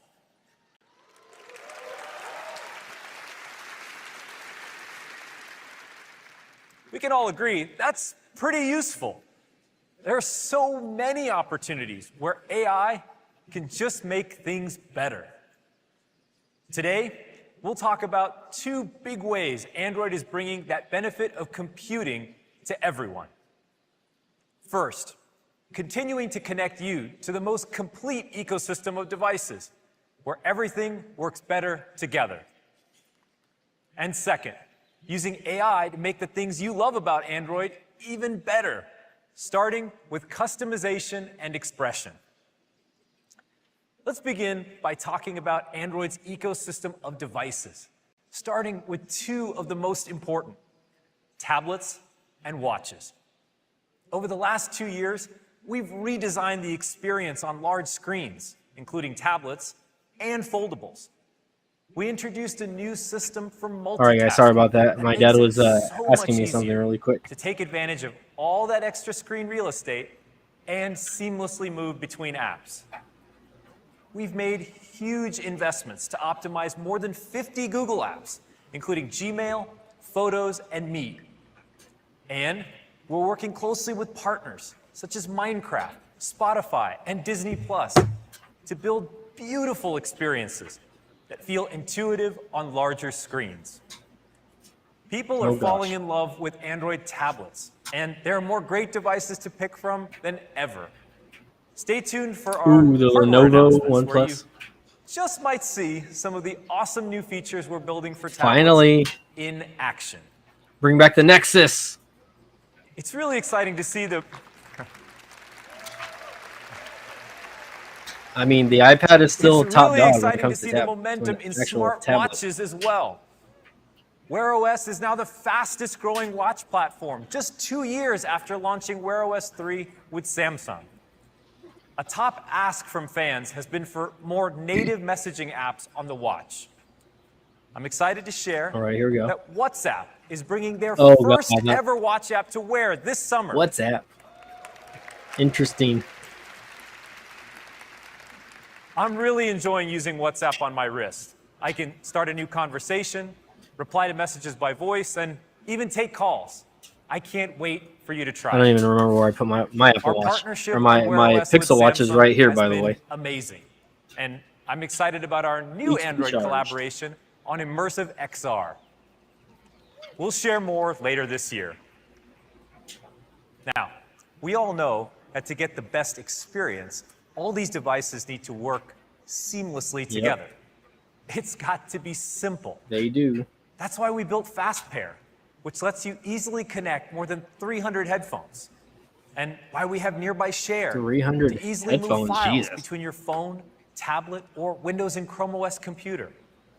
And Cast to make streaming video and audio to your devices ultra simple, with support from over 3,000 apps.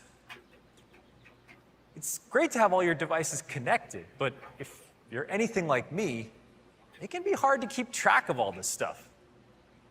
Just ask my family. I misplace my earbuds at least 3 times a day, which is why we're launching a major update to our Find My Device experience to support a wide range of devices in your life, including headphones, tablets, and more. It's powered by a network of billions of Android devices around the world. So if you leave your earbuds at the gym, other nearby Android devices can help you locate them. And for other important things in your life, like your bicycle. Like, that's pretty cool, but I only see that feature really working with like the Pixel Buds or like mostly just Pixel related devices, not like, you know, cheapy like headphones that you can get on Amazon. Like, I don't see this working with other We took some time items. to really get this right, because protecting your privacy and safety is vital. From the start, we designed the network in a privacy-preserving way, where location information is encrypted. No one else can tell where your devices are located, not even Google. This is also why we're introducing unknown tracker alerts. Unknown. Your phone will tell you if an unrecognized tracking tag is moving with you and help you locate it.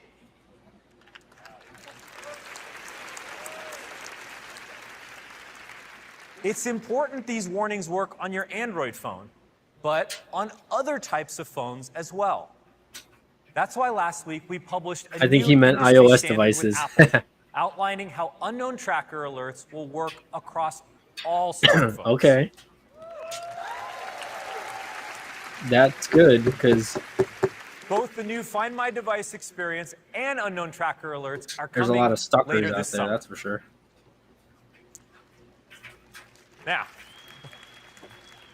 we've talked a lot about connecting devices, but Android's also about connecting people. After all, phones were created for us to communicate with our friends and family.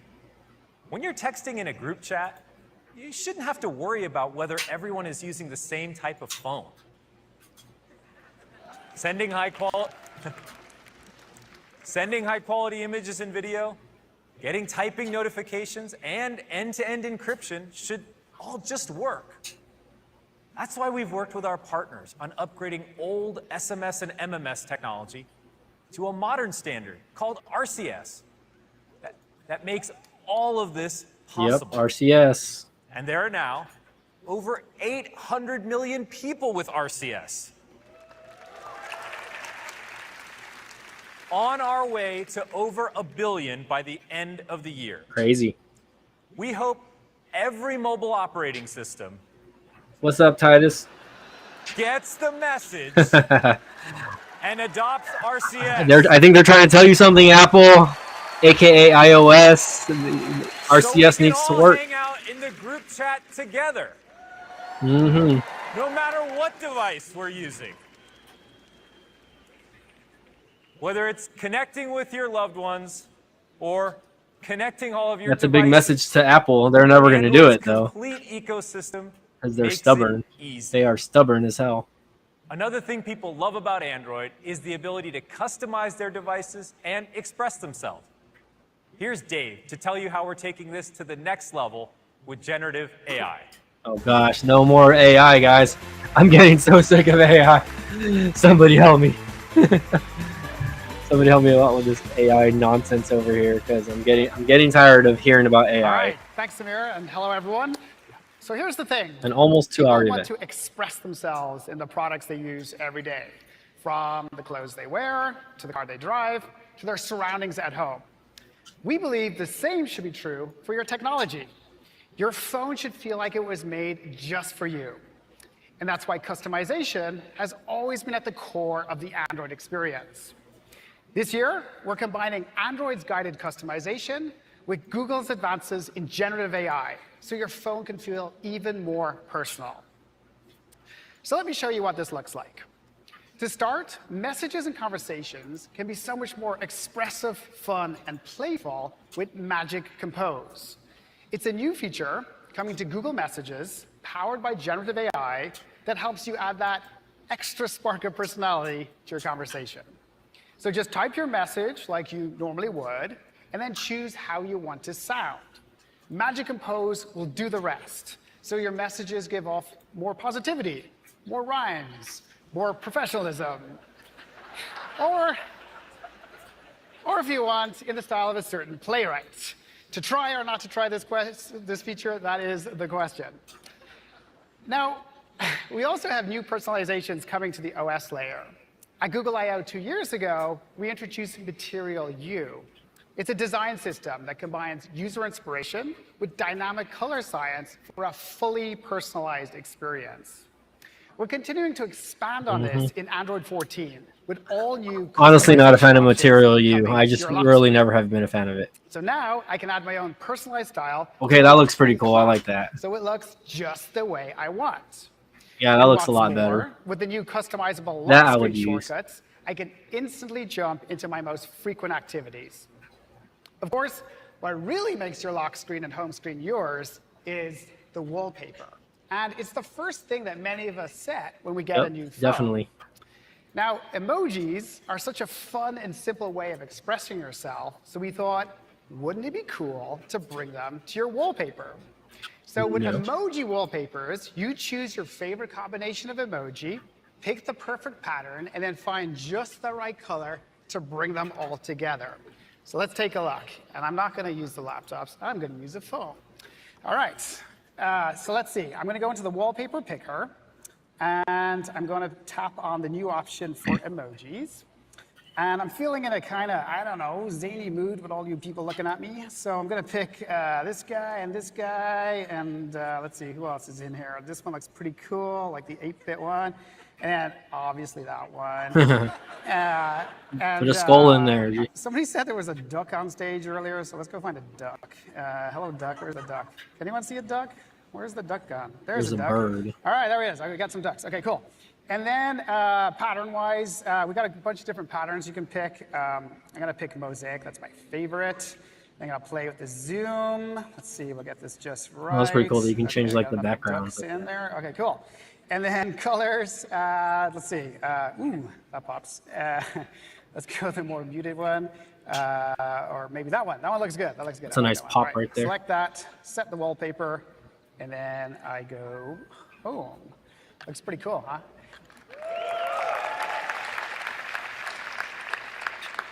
And the little emojis, they react when you tap them, which I find I find this unusually satisfying. And how much time have I got? Okay, no. Why don't they just bring back live wallpapers, but good live Many of wallpapers? us like to use a favorite photo for our wallpaper. And so with the new cinematic wallpaper feature, you can create a stunning 3D image from any regular photo and then use it as your wallpaper. So let's take a look. So this time I'm going to go into my photos. And I really like this photo of my daughter. So let me select that. And you'll notice there's a sparkle icon at the top. So if I tap that, I get a new option for cinematic wallpaper. So let me activate that and then wait for it. Boom. OK. Now, under the hood, we're using an on-device convolutional neural network to estimate depth, and then a generative adversarial network for in-painting as the background moves. The result is a beautiful cinematic 3D photo. So then let me set the photo, set the wallpaper. Cool. And then I'm going to return home. And check out the parallax effect as I tilt the device. It literally jumps off. Ooh, I would get motion sickness with that. I think it looks pretty cool, but also like motion sickness. So both cinematic wallpapers and emoji wallpapers are coming first to Pixel devices next All right. Cinematic, even though we used to have live wallpapers. So let's say you don't have the perfect wallpaper photo handy, or you just want to have fun and create something new. With our new generative AI wallpapers, you choose what inspires you, and then we create a beautiful wallpaper to fit your vision. So let's take a look. So this time, I'm going to go and select Create a Wallpaper with AI. And I like classic art, so let me tap that. Now, you'll notice at the bottom, we use structured prompts to make it easier to create. So for example, I can pick, what am I going to do? City by the Bay in a post-impressionist style. Cool. And I tap Create Wallpaper. In post-impressionist? Nice. Now, behind the scenes, we're using Google's text-to-image diffusion models to generate completely new and original wallpapers. And I can swipe through and see all the different options that it's created. And some of these look really cool, right? Looks like San Francisco. So let me pick this one. I like this one. So select that, set the wallpaper, and then return home. Cool. So now, out of the billions of Android phones in the world, no other phone will be quite like mine. And thanks to Material U, you can see that the system's color palette is automatically adapted to match the wallpaper I created. Generative AI wallpapers will be coming this fall. Cool. Show us the new devices. So from a thriving ecosystem of devices to AI-powered expression, there is so much going on right now in Android. Is there? Okay, Rick is up next to show you how this Android innovation is Oh coming my to gosh, life show us the in the Pixel device. family of devices. Thank you. Yeah, show us the device already.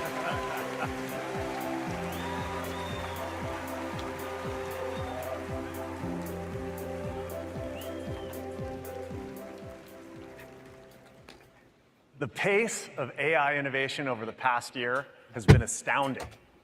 As you heard Sundar talk about earlier, new advances are transforming everything from creativity and productivity to knowledge and learning. Now let's talk about what that innovation means for Pixel, which has been leading the way in AI-driven hardware experiences for years. Now, from the beginning, Pixel was conceived as an AI-first mobile computer, bringing together all the amazing breakthroughs across the company and putting them into a Google device you can hold in your hand. Other phones have AI features, but Pixel is the only phone with AI at the center. And I mean that literally. The Google Tensor G2 chip is custom designed to put Google's leading-edge AI research to work in our Pixel devices. I've been enjoying my G2 chip in my Combining Pixel, Tensor's that's for sure. on-device intelligence with Google's AI in the cloud, Pixel delivers truly personal AI. Your device adapts to your own needs and preferences, and it anticipates how it can help you save time and get more done. This personal AI enables all those helpful experiences that Pixel's known for that aren't available on any other mobile device, like Pixel Call Assist, which helps you avoid long hold times, navigate phone tree menus, ignore the calls you don't want, and get better sound quality on the calls you do want. Personal AI also enables helpful Pixel speech experiences. On-device machine learning translates different languages for you, transcribes conversations in real time, and understands how you talk and type. And you're protected with Pixel Safe, a collection of features that keep you safe online and in the real world. And of course, there's Pixel Camera. All right, Pixel Camera, yeah. It understands faces, expressions, and skin tones to better depict you and the people you care about, so your photos will always look amazing. We're also constantly working to make Pixel Camera more inclusive and more accessible with features like Real Tone and Guided Frame. Nice. Pixel experiences continue to be completely unique in mobile computing. And that's because Pixel's the only phone engineered end-to-end by Google, and the only phone that combines Google Tensor, Android, and AI.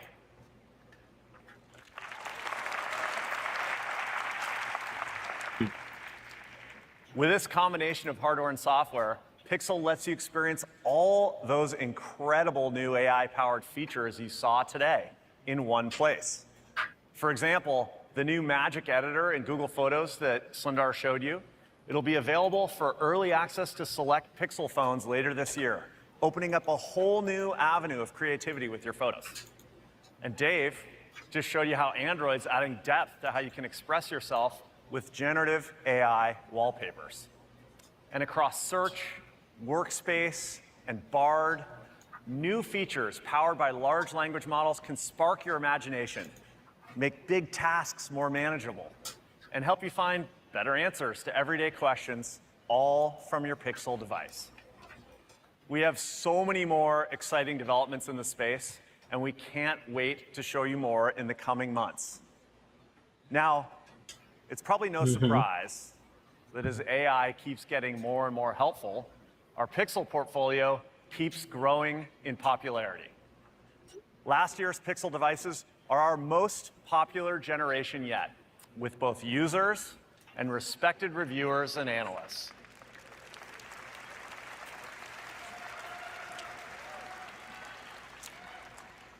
Our Pixel phones won multiple Phone of the Year awards. All right. Yes, thank you. And in the premium smartphone category, Google is the fastest growing OEM in our markets.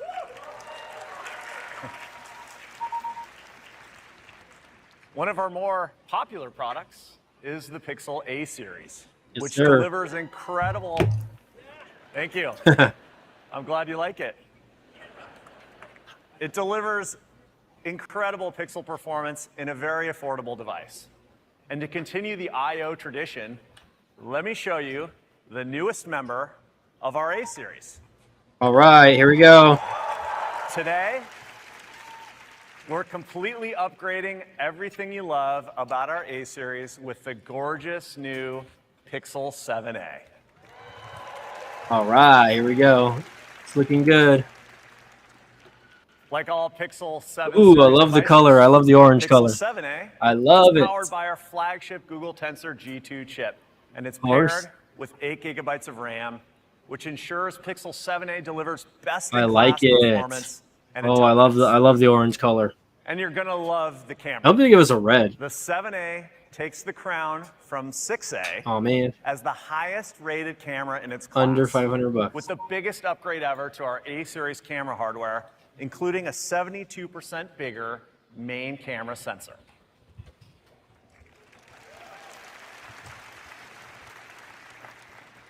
Now here's the best part. Pixel 7a is available today, starting wow. at $499. Oh wow, dang, the 7a is already here. It's an unbeatable combination of design, performance, Interesting. and photography, all at a great value. Oh wow. And you can check out the entire Pixel 7a lineup on the Google Store, including our exclusive coral color. Oh wow. Yeah, I love the coral color. Now, next up, we're going to show you how we're continuing to expand the Pixel portfolio into new. I wonder when it's actually going to be released though. Yeah. Oh wow, here we go. Ooh, that looks like a Pixel Fold device over here. Like foldables and tablets. You can see them right there. It's a complete ecosystem of AI-powered devices engineered by Google. Here's Rose to show you what a larger screen Pixel can do for you. Oh wow. Latrell, take notes over here. Samsung, take notes. Yeah. I'm gonna assume that there's gonna be a price increase on the Pixel 7a just because it has the G2 chip. Tablets, which have been I think it's gonna be like $450 probably. It's always hard to know where they fit in, and they Yeah. haven't really changed in the past 10 years. A lot of times they're sitting forgotten in the drawer, and that one moment you need it, it is out of battery. We believe tablets and large screens in general still have a lot of potential. So we set out to build something different, making big investments across Google Apps, Android, and Pixel to reimagine how large screens can deliver a more helpful experience. Pixel Tablet is the only tablet engineered by Google I'm excited and about designed the Pixel specifically tablet. to be helpful in your hand and in the place they are used the most, the home. We designed the Pixel Tablet to uniquely deliver helpful Pixel experiences, and that starts with great hardware. A beautiful I like the way it 11-inch looks. high-resolution display with crisp audio from the 4 built-in speakers. A premium aluminum enclosure with a nano-ceramic coating that It does feels look a little great in the plasticky, hand but they say it's and is aluminum. cool to the touch. The Here world's we go. best Android experience on a tablet powered by Google Tensor G2. I would For I would say it would long-lasting have battery life and the G2 chip is cutting-edge going to be the personal standard when it comes to these devices. For example, with Tensor G2, we optimized the Pixel camera specifically for video calling. Tablets are fantastic video calling devices. And with Pixel Tablet, you are always in frame, in focus, and looking your best. The large screen makes Pixel Tablet the best Pixel device for editing photos with AI-powered tools like Magic Eraser and Photo Unblur. Now, typing on a tablet can be so frustrating.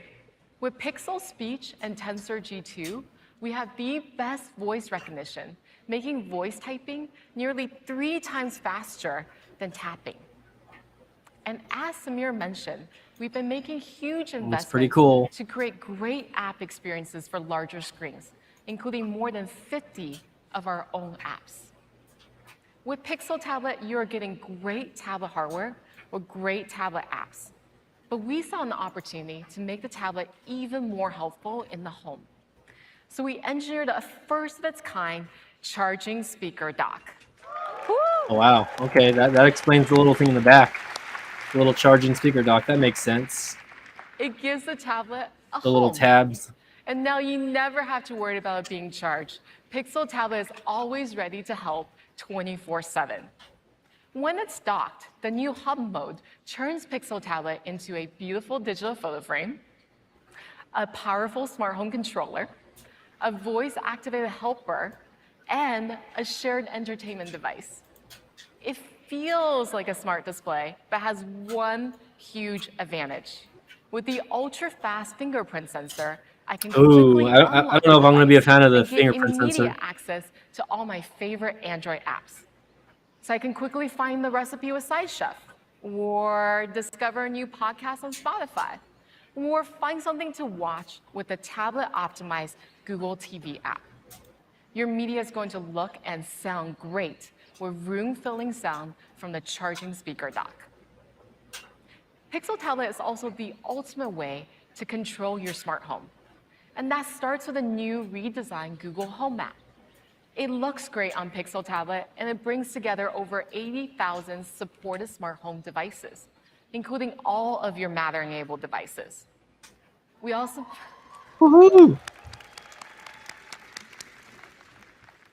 made it really easy to access your smart home controls directly from hub mode. With the new home panel, any family member can quickly adjust the lights, lock the doors, or see if a package was delivered. Or if you're lazy like me, you can just use your voice. Now, we know that tablets are often shared. So a tablet for the home needs to support multiple users. Yep. Pixel Tablet makes switching between users super That makes easy. sense. So you get your own apps and your own content while maintaining your privacy. The only thing I don't like about that, and they used to have a feature like that on the actual phones. I hope they bring that back to phones also. And my favorite part, it is so easy to move content between devices. Pixel Tablet is the first tablet shareable with thing, okay. Chromecast built in. So with a few taps, I can easily cast some music or my favorite show from my phone to the tablet. And then I can just take the tablet off the dock and keep listening or watching all around the house. We designed a new type of case for Pixel Tablet that solves the pain of flimsy tablet cases. It has a built-in stand that provides continuous flexibility and is sturdy at all angles. So you can confidently use your tablet anywhere, on a plane, in bed, or in the kitchen.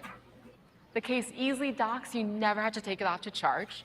It's just another Interesting. example of how we can make the tablet experience even more helpful.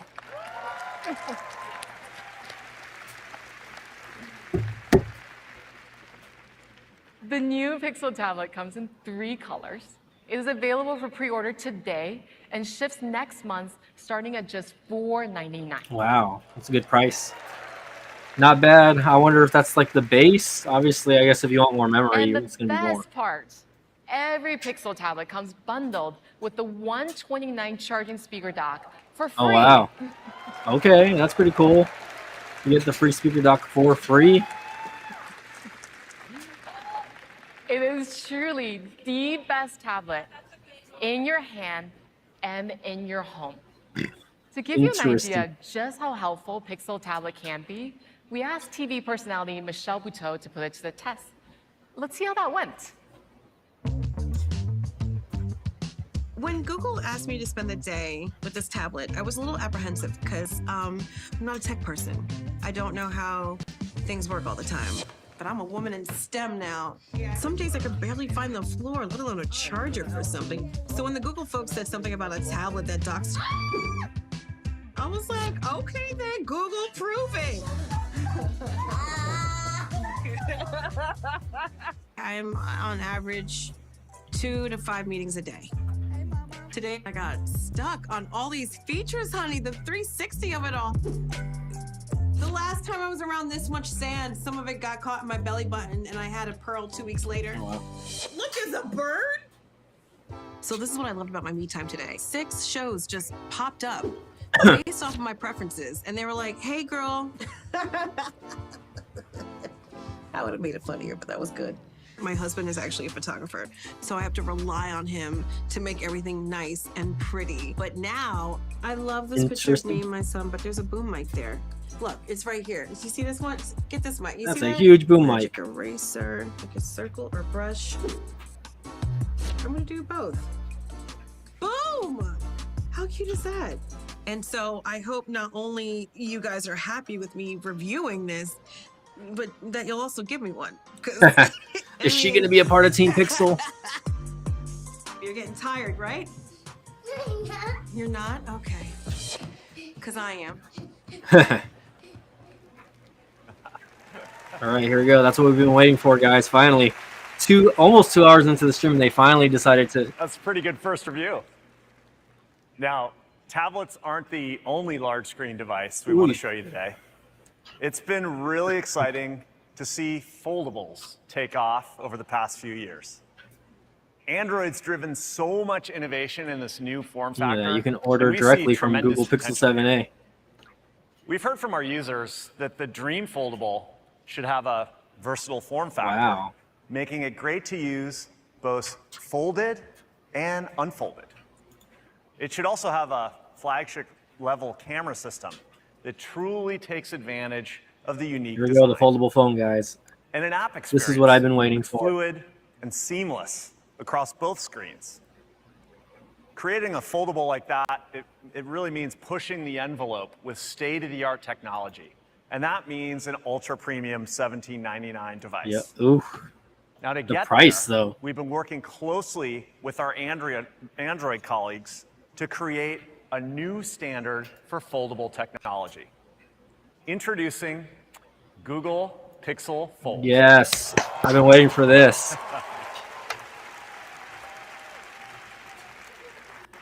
Ooh. It combines Tensor G2, Android innovation, and AI for an incredible phone that unfolds into an incredible compact. Ooh, a lot of people are gonna hate the bezels on that, It's the or the only chins. foldable engineered by Google to adapt to how you want to use it.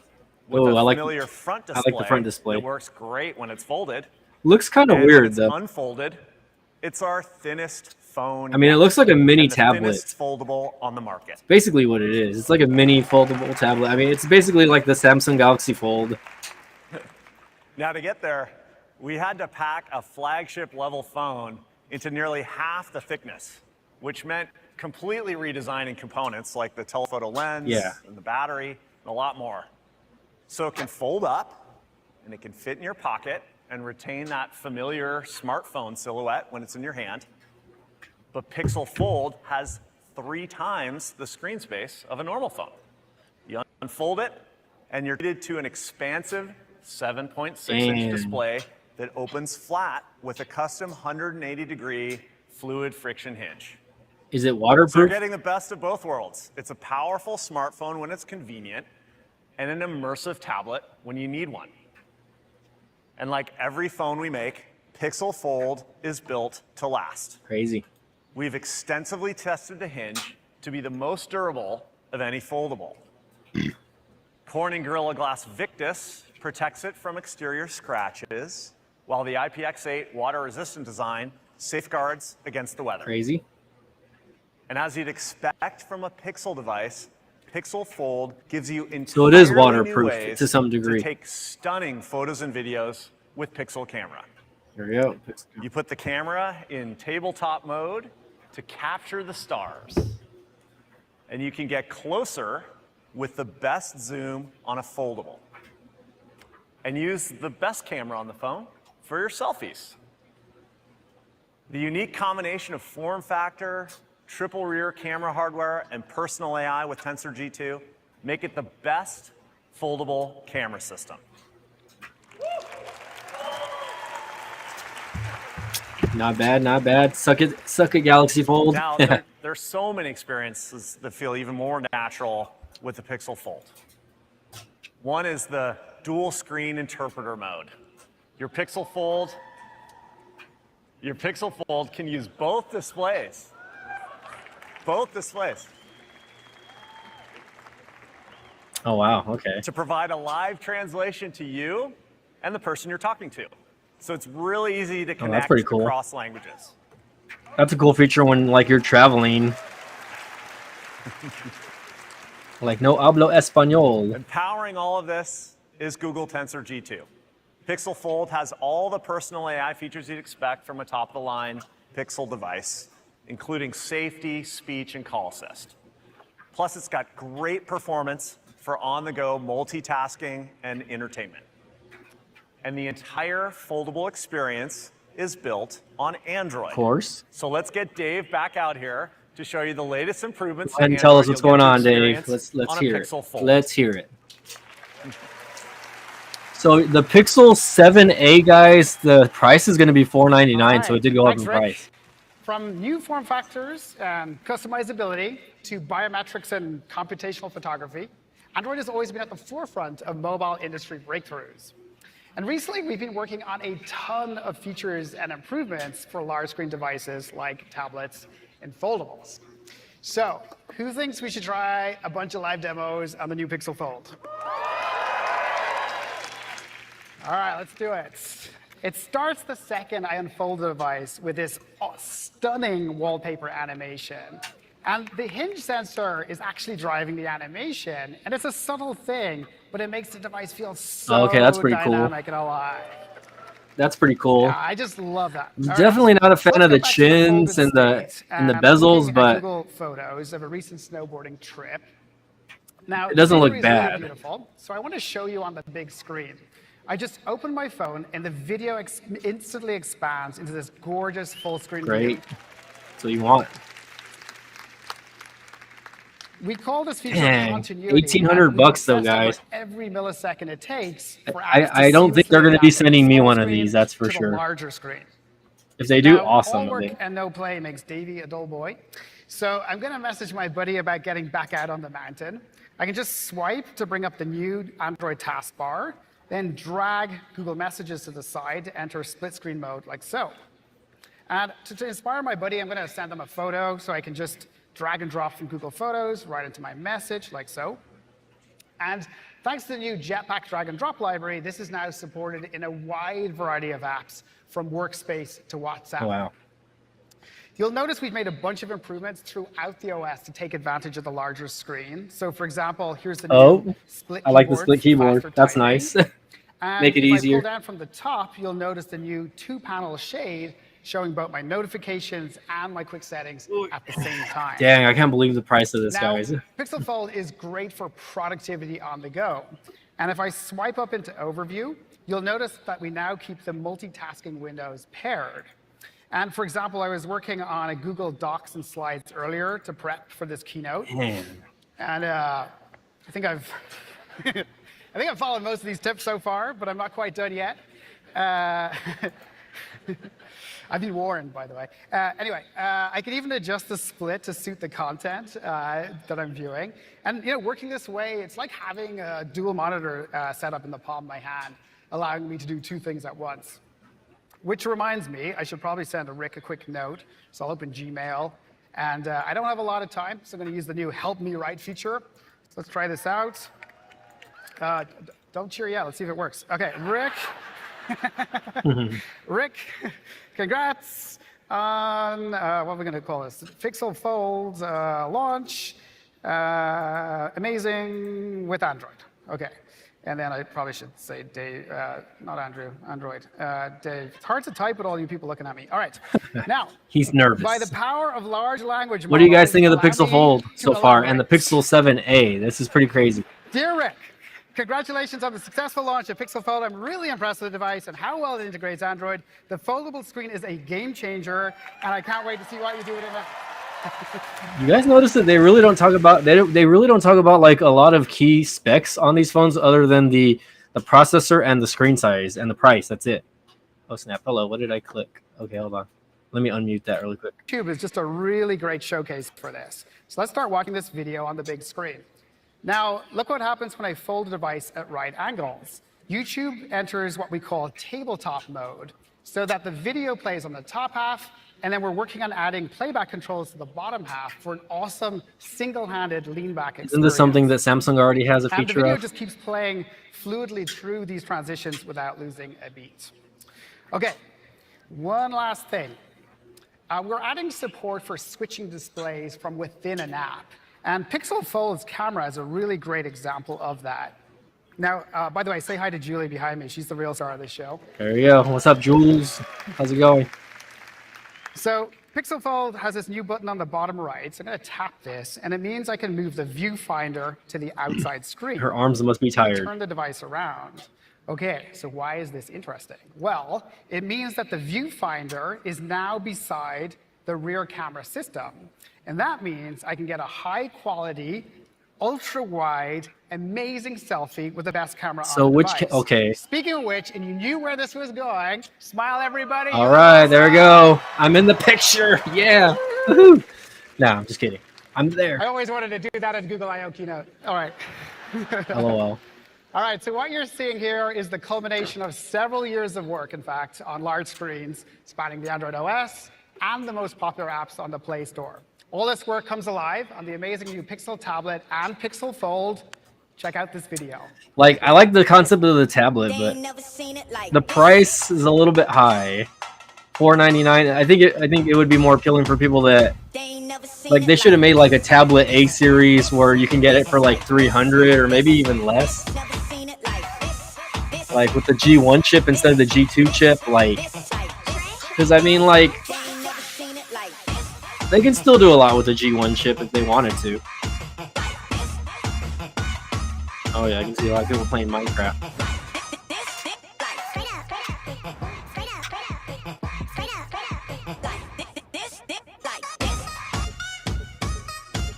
Google Meet, that's like basically like their well, they got rid of that other app. I forgot what it was called. It was like their video calling app. But That demo was awesome. Across Great. Pixel and Android, we're making huge strides with large screen devices. talk about And the we 8 can't Pro. wait to get Pixel Tablet and Pixel Fold into your hands. And you're not going to have to wait too long. You can pre-order Pixel Fold starting today, and it'll ship next month. Crazy.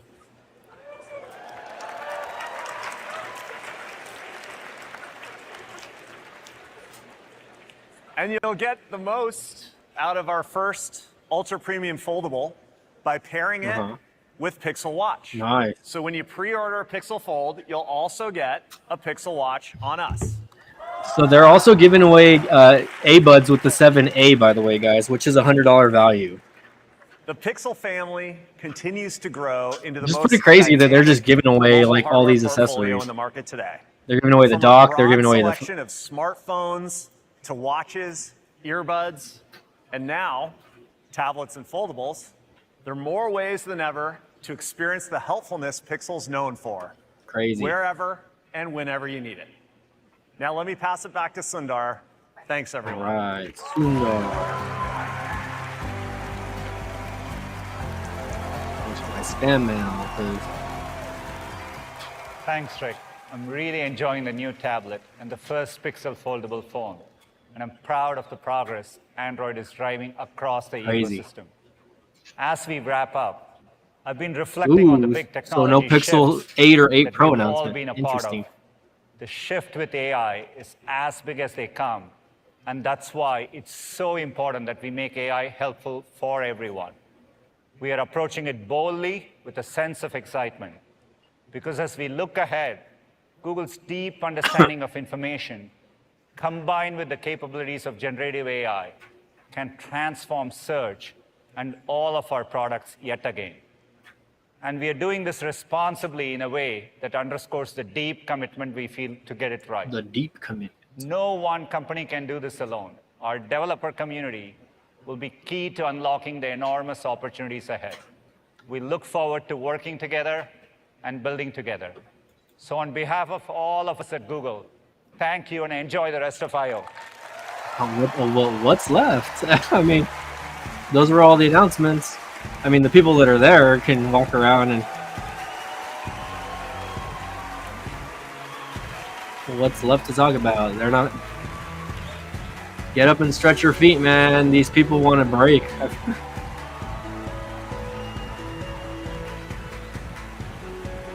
I mean, pretty cool. Let's see if there's anything left.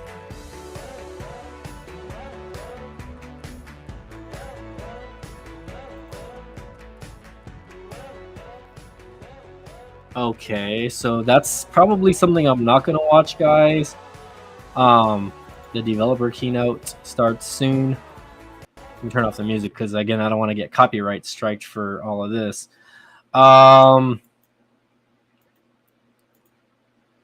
So yeah, I guess let me give you my thoughts, on the actual devices. So we already knew about the Pixel Fold. We already knew about the Pixel 7a coming up.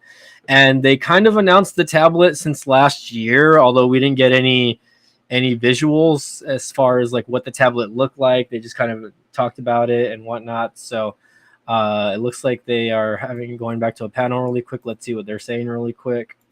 Right back here in just a few minutes. Okay, they're going to take a break. That's right. I'm Craig, and she's Chloe, and we'll be showing off I/O Flip, a classic card game with an AI twist. Okay, they're talking about more AI. Okay, I definitely don't want to hear about that. So yeah, if you guys look at it, the Pixel Fold, which is probably going to be their most expensive device in their lineup, right, is going to start at $17.99. You have two different color options. You have a porcelain, and let's go ahead and let's just change the. Let's go ahead and stop sharing here. I don't really care about that anymore. I want to go ahead and share the actual devices with you, just because. And again, I didn't realize the event was going to be this long, guys. Let's start off with the Pixel 7a, guys. So the Pixel 7a comes in 4 different colors. You have your C color, you have a charcoal, which you guys can look at the back here. You have a snow. I personally like the snow and the coral color. Which this one I'm glad they're bringing back coral because that's kind of like their signature Pixel color. I kind of like the C color also. C is not bad. They all look good personally. So I didn't really get too much information. I didn't really see too much information as far as like the specs about the phone, other than it was a G2 chip. I didn't see a screen size. Even going to the actual page here, you don't really see a lot of that. I'm gonna have to maybe see if I can go back up here. Let's see. Let's go to phones really quick. Pixel 7a. So you can purchase it starting today, including the Pixel, and I'm sure the tablet's going to show up. Guys, the 6a is still a really great phone, by the way. It's like if you guys, okay, there we go. I was going to say my things randomly started freezing. I don't know what's going on there. So buy a Pixel 7a, get the Pixel A buds and a limited edition phone case on us. So here we go. I don't know what's going on with the browser. Maybe my internet's messing up. I don't know if you guys can still hear me or not. Let me exit out here. I don't really care about that anymore.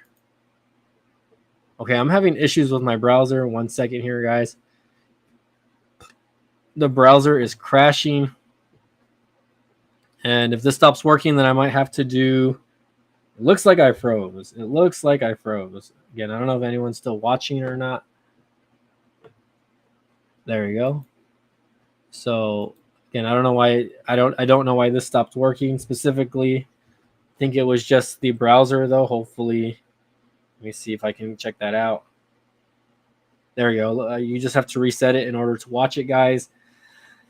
So let's look at the Pixel 7a specs. First of all, you get a 6-inch screen. or 6.1 inch display, so it's actually going to be a relatively good sized phone. I want to say it's going to be a little bit bigger than the Pixel 6a. From the looks of it, not a very thick phone, 9 millimeters, 6.1 inch display, 90 hertz. So you're not getting and you're not getting an OLED panel. Interesting. That's going to be something a lot of people complain about, because I believe the 6A had an OLED. Oh, never mind. Hold on. It is an OLED panel. Excuse me. So FHD plus, but it says OLED at 429. Okay, good. So if it wasn't an OLED panel, if it was an IPS panel, I think a lot of people would complain, especially about the price. 90 hertz display, I'm not going to complain about that. It's better than 60, and it's between the 60 and 120. So I think as a budget device, 90 hertz is just fine. It's a mid-range. Technically, it's not really a budget. It's more of a mid-range device. High brightness mode, you have a million nits, I guess, HDR support. So you're really only getting, again, a 1080 by 2400 display. It's a little higher end than, your typical HD display. Let's see, you get 8 gigs of DDR5 RAM, and your memory storage, your base is going to be 128. I don't know if there's another option other than the 128 gigs of storage, because I'm not on the Pixel Fold. I'm seeing it, but I'm not seeing it here as far as an option goes. You get the G2 Titan M2 chip, so that's pretty cool. I don't know if there's a difference between the regular G2 and the Titan M2. VPN by Google one at no extra cost, so you get that VPN. You get a rear 64. You get that 64 megapixel quad Bayer wide camera. So you're getting the best camera system in a device under $500. And I'm sorry, Samsung A54 or whatever, but the Pixel is gonna just stomp it when it comes to the camera system. So they're finally moving, and this is why the price went up, guys. If people are wondering why did the Pixel device went up, if you look at last year's Pixel 6a, you're gonna see that the Pixel, the Pixel 6 Pro or the Pixel 6a, I'm sorry, you're gonna see the Pixel 6a went up in price, or was not that expensive in price, and the reason being is because it was still using the older Pixel 6a camera system, which is the 12 megapixels camera systems.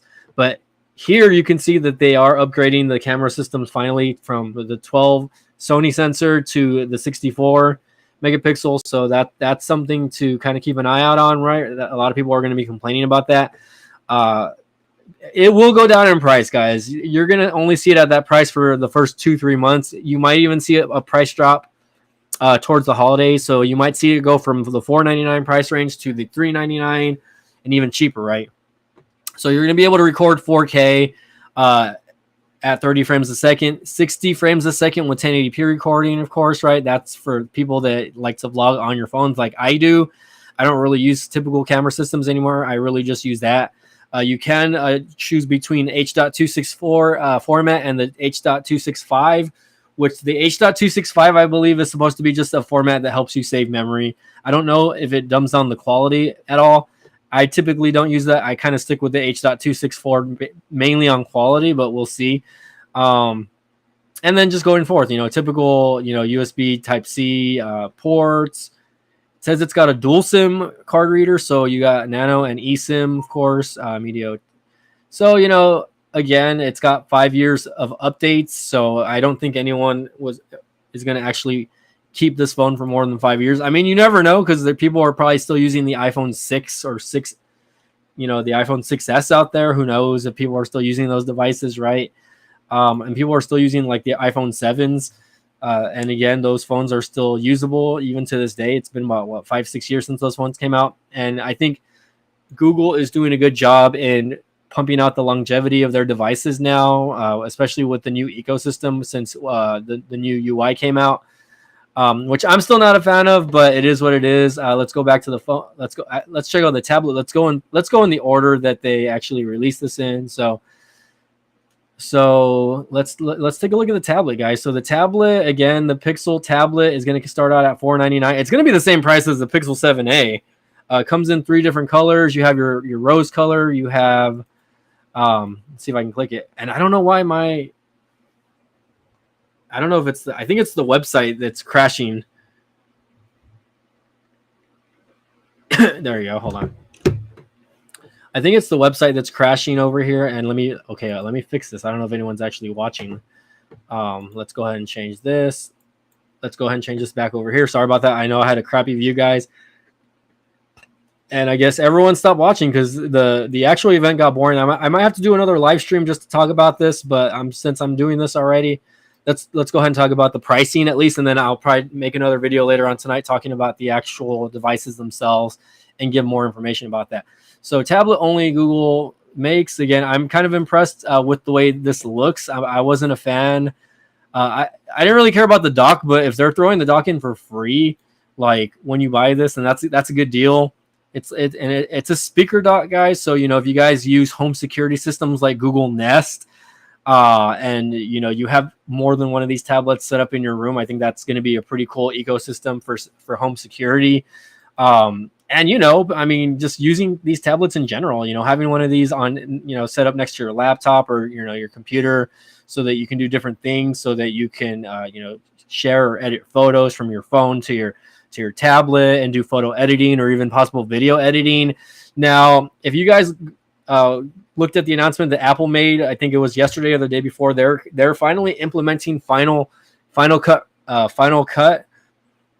Pro as an option to your iPad Pros or the higher end iPads, right? With I think a subscription rate of like $5 a month to use those editing programs. So this just means that a lot of people are going to start editing more from their tablets rather than their actual computers, and vice versa, guys. So just something to think about, right? Something that maybe Google needs to kind of think about. Like, I don't know if they want to maybe implement like Adobe Rush or any type of other Adobe software implemented with that. Me personally, I use Power Director to edit my videos, right? But like let's say I take my videos on my Pixel 7 Pro or whatever device I'm getting in the future with Team Pixel. I could do the shareable thing from my phone to my tablet, and then I can edit the video a lot easier with the bigger screen using the Pixel tablet, right? So that's something that I'm most likely going to be looking at, right? And don't get me wrong, I still edit and film with my iPhone 13 Pro, right? And it makes me want to get an iPad just so I can kind of tweak and mess around with Final Cut a little bit. But this is going to be a very solid option for people that want to do any type of photo or video editing as well. So shout out to the people that produce this. And again, guys, you have two different memory options on this device, right? You have I believe it's a 256 and a 512. So here are the colors. You have porcelain, hazel, and rose. Again, you get almost an 11-inch display. It's an LCD display, surprisingly. So you're actually not getting an OLED panel. That's not something that they really talk about in the videos, though.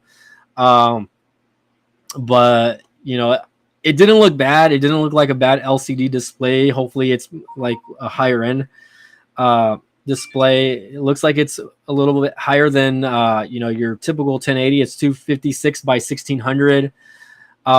The PPI is a little low for a tablet, if I could be 100 honest. 276. I was expecting at least close to 400, but again, it's not an OLED display. It is an LCD display. Let's take a look at the battery. Let's see what the battery, up to 12 hours of video streaming. So it's going to have a decent battery. If you can watch video for 12 hours, then it's going to have a pretty decent sized battery. Built-in 27 watt-hour battery. So again, I don't know what the milliamp there is. It's just saying that. Again, memory storage, you have an option between 128 and 256. That's not too bad. I probably, if I don't plan to use this for any type of video editing, then I would just go with the 128. But if you're going to use this for video editing, especially when you're transferring videos, go with the 256 processor. You get the G2 sensor, Titan M2 security. And they didn't really go too much over the cameras, but I want to say the cameras are probably going to be the ones that you would see in like the older Pixel devices. Like it says an 8 megapixel camera, so they might be recycling parts here. Not to say that these are going to be bad sensors. You have an 8 megapixel front and an 8 megapixel back. Let's see, rear camera, 8 megapixel camera features. And again, I'm probably going to go live and do another, but you can at least probably take 1080p video with these. I would say you're not going to be able to take 4K. And yeah, from the looks of it, you're only going to be able to take 1080 at 30 frames a second, which is fine. Like, that's really fine for YouTube standards. If you're going to be taking film, or if you want to record and then edit with that, that's completely fine.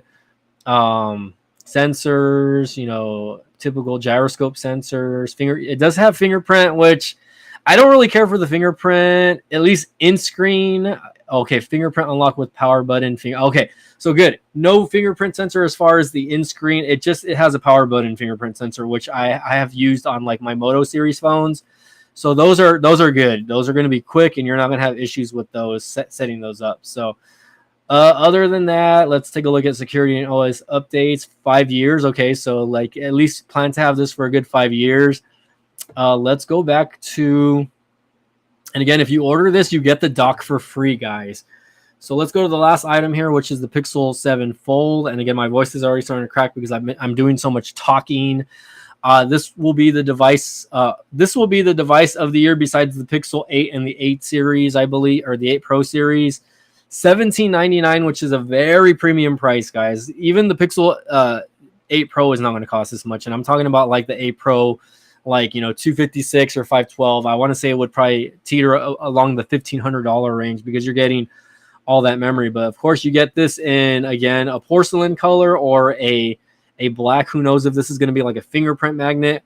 The type of cases that you're going to be able to get with this. Also, they didn't really talk about like the usability of this with phone cases, and I'm pretty sure, I mean, I'm sure you'll be able to get like second or third party cases with this, but as far as like the Pixel cases, the ones that you can actually get from the Google store, you'll probably have to I would rather be more on the safer side and get an actual Google product when it comes to this device. Very good looking phone. I'm not, you know, again, comparing it to the Galaxy Fold. And I know this is something Latrell is going to talk about. I am surprised that he is taking a month off so that he can do his thing, I guess. Reset his YouTube channel, but he missed Google I/O, so he's going to have to talk about all that after the fact. But, you know, you get that 7.6-inch display when it's open, a 5.8-inch screen when it's not open, which I think is a pretty perfect size as far as the phone goes. It's going to be a thick phone, guys. It's a foldable phone, so it's going to be a fat phone. You hear the two different colors. Obsidian looks like a little bit darker. I think I would rather go with the Obsidian or Obsidian than the porcelain, but that's just me. Again, you're going to get a lot of the same specs, right? Of course, the displays ratios are going to be different. You have a 408 PPI on the screen displays, right? It's just going to be a lot different when it comes to the aspect ratio when you're actually opening it up. 17 by 4 by 9, so it's going to be definitely different. Not to say that people are not going to be just using the front screen itself. Me, if they send this to me as a device holder, then I would definitely look at that.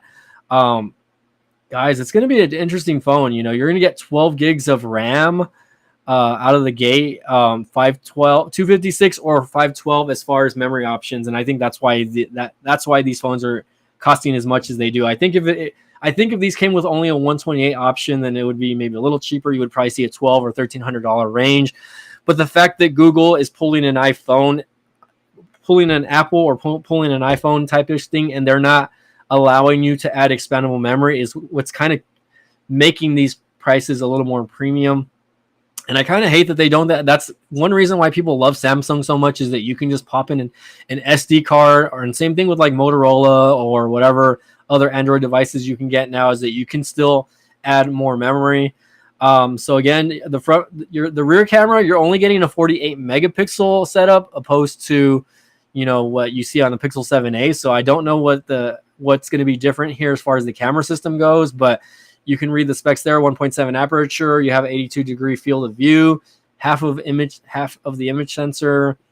So you have the 48, you have the 10.8 megapixel ultra wide, and then you have a 10.8 megapixel dual telephoto camera. So definitely, and it has a laser auto detect sensor as well, optical electronic image stabilization. So you're gonna get a lot of good stuff. Okay, let's go to video over here. Video, you should be able to take 4K at 60 frames now, guys. Okay, especially with the camera upgrades. So you get 4K 30 and 4K 60, and then again you get 1080, 30, and 60. And then for the front facing camera, it looks like, and this is the front camera, guys, by the way. 10-bit HDR video. It says rear camera only, rear camera selfie video, cinematic pan, slow-mo. So you get from the rear camera or the main camera sensors, you're going to get probably a little more when it comes to like slow motion and more of a cinematic type stuff. But you get 4K image stabilization. You get 4K locked video stabilization, which is good. You don't want any shakiness when taking video. You get 1080p also. That's going to be a standard, right? Digital zoom up to 20x. So that's not bad. 20x digital zoom. So going back, guys, you know, I think when what it comes down to is the price, and that's going to be big. But again, guys, I'm going to go ahead and end the video here. Let me know what you guys think. If you guys watch all 2 hours and 40 minutes of this, this was much longer than I wanted it to be. But anyways, I'm going to probably do another video, talk about prices, talk about the keynote again a little bit later on tonight. I'm not working today, so I'm going to watch AEW tonight. I'm going to watch my wrestling, and then I'm going to go live again. So again, guys, this is Mike from BTech Reviews here, signing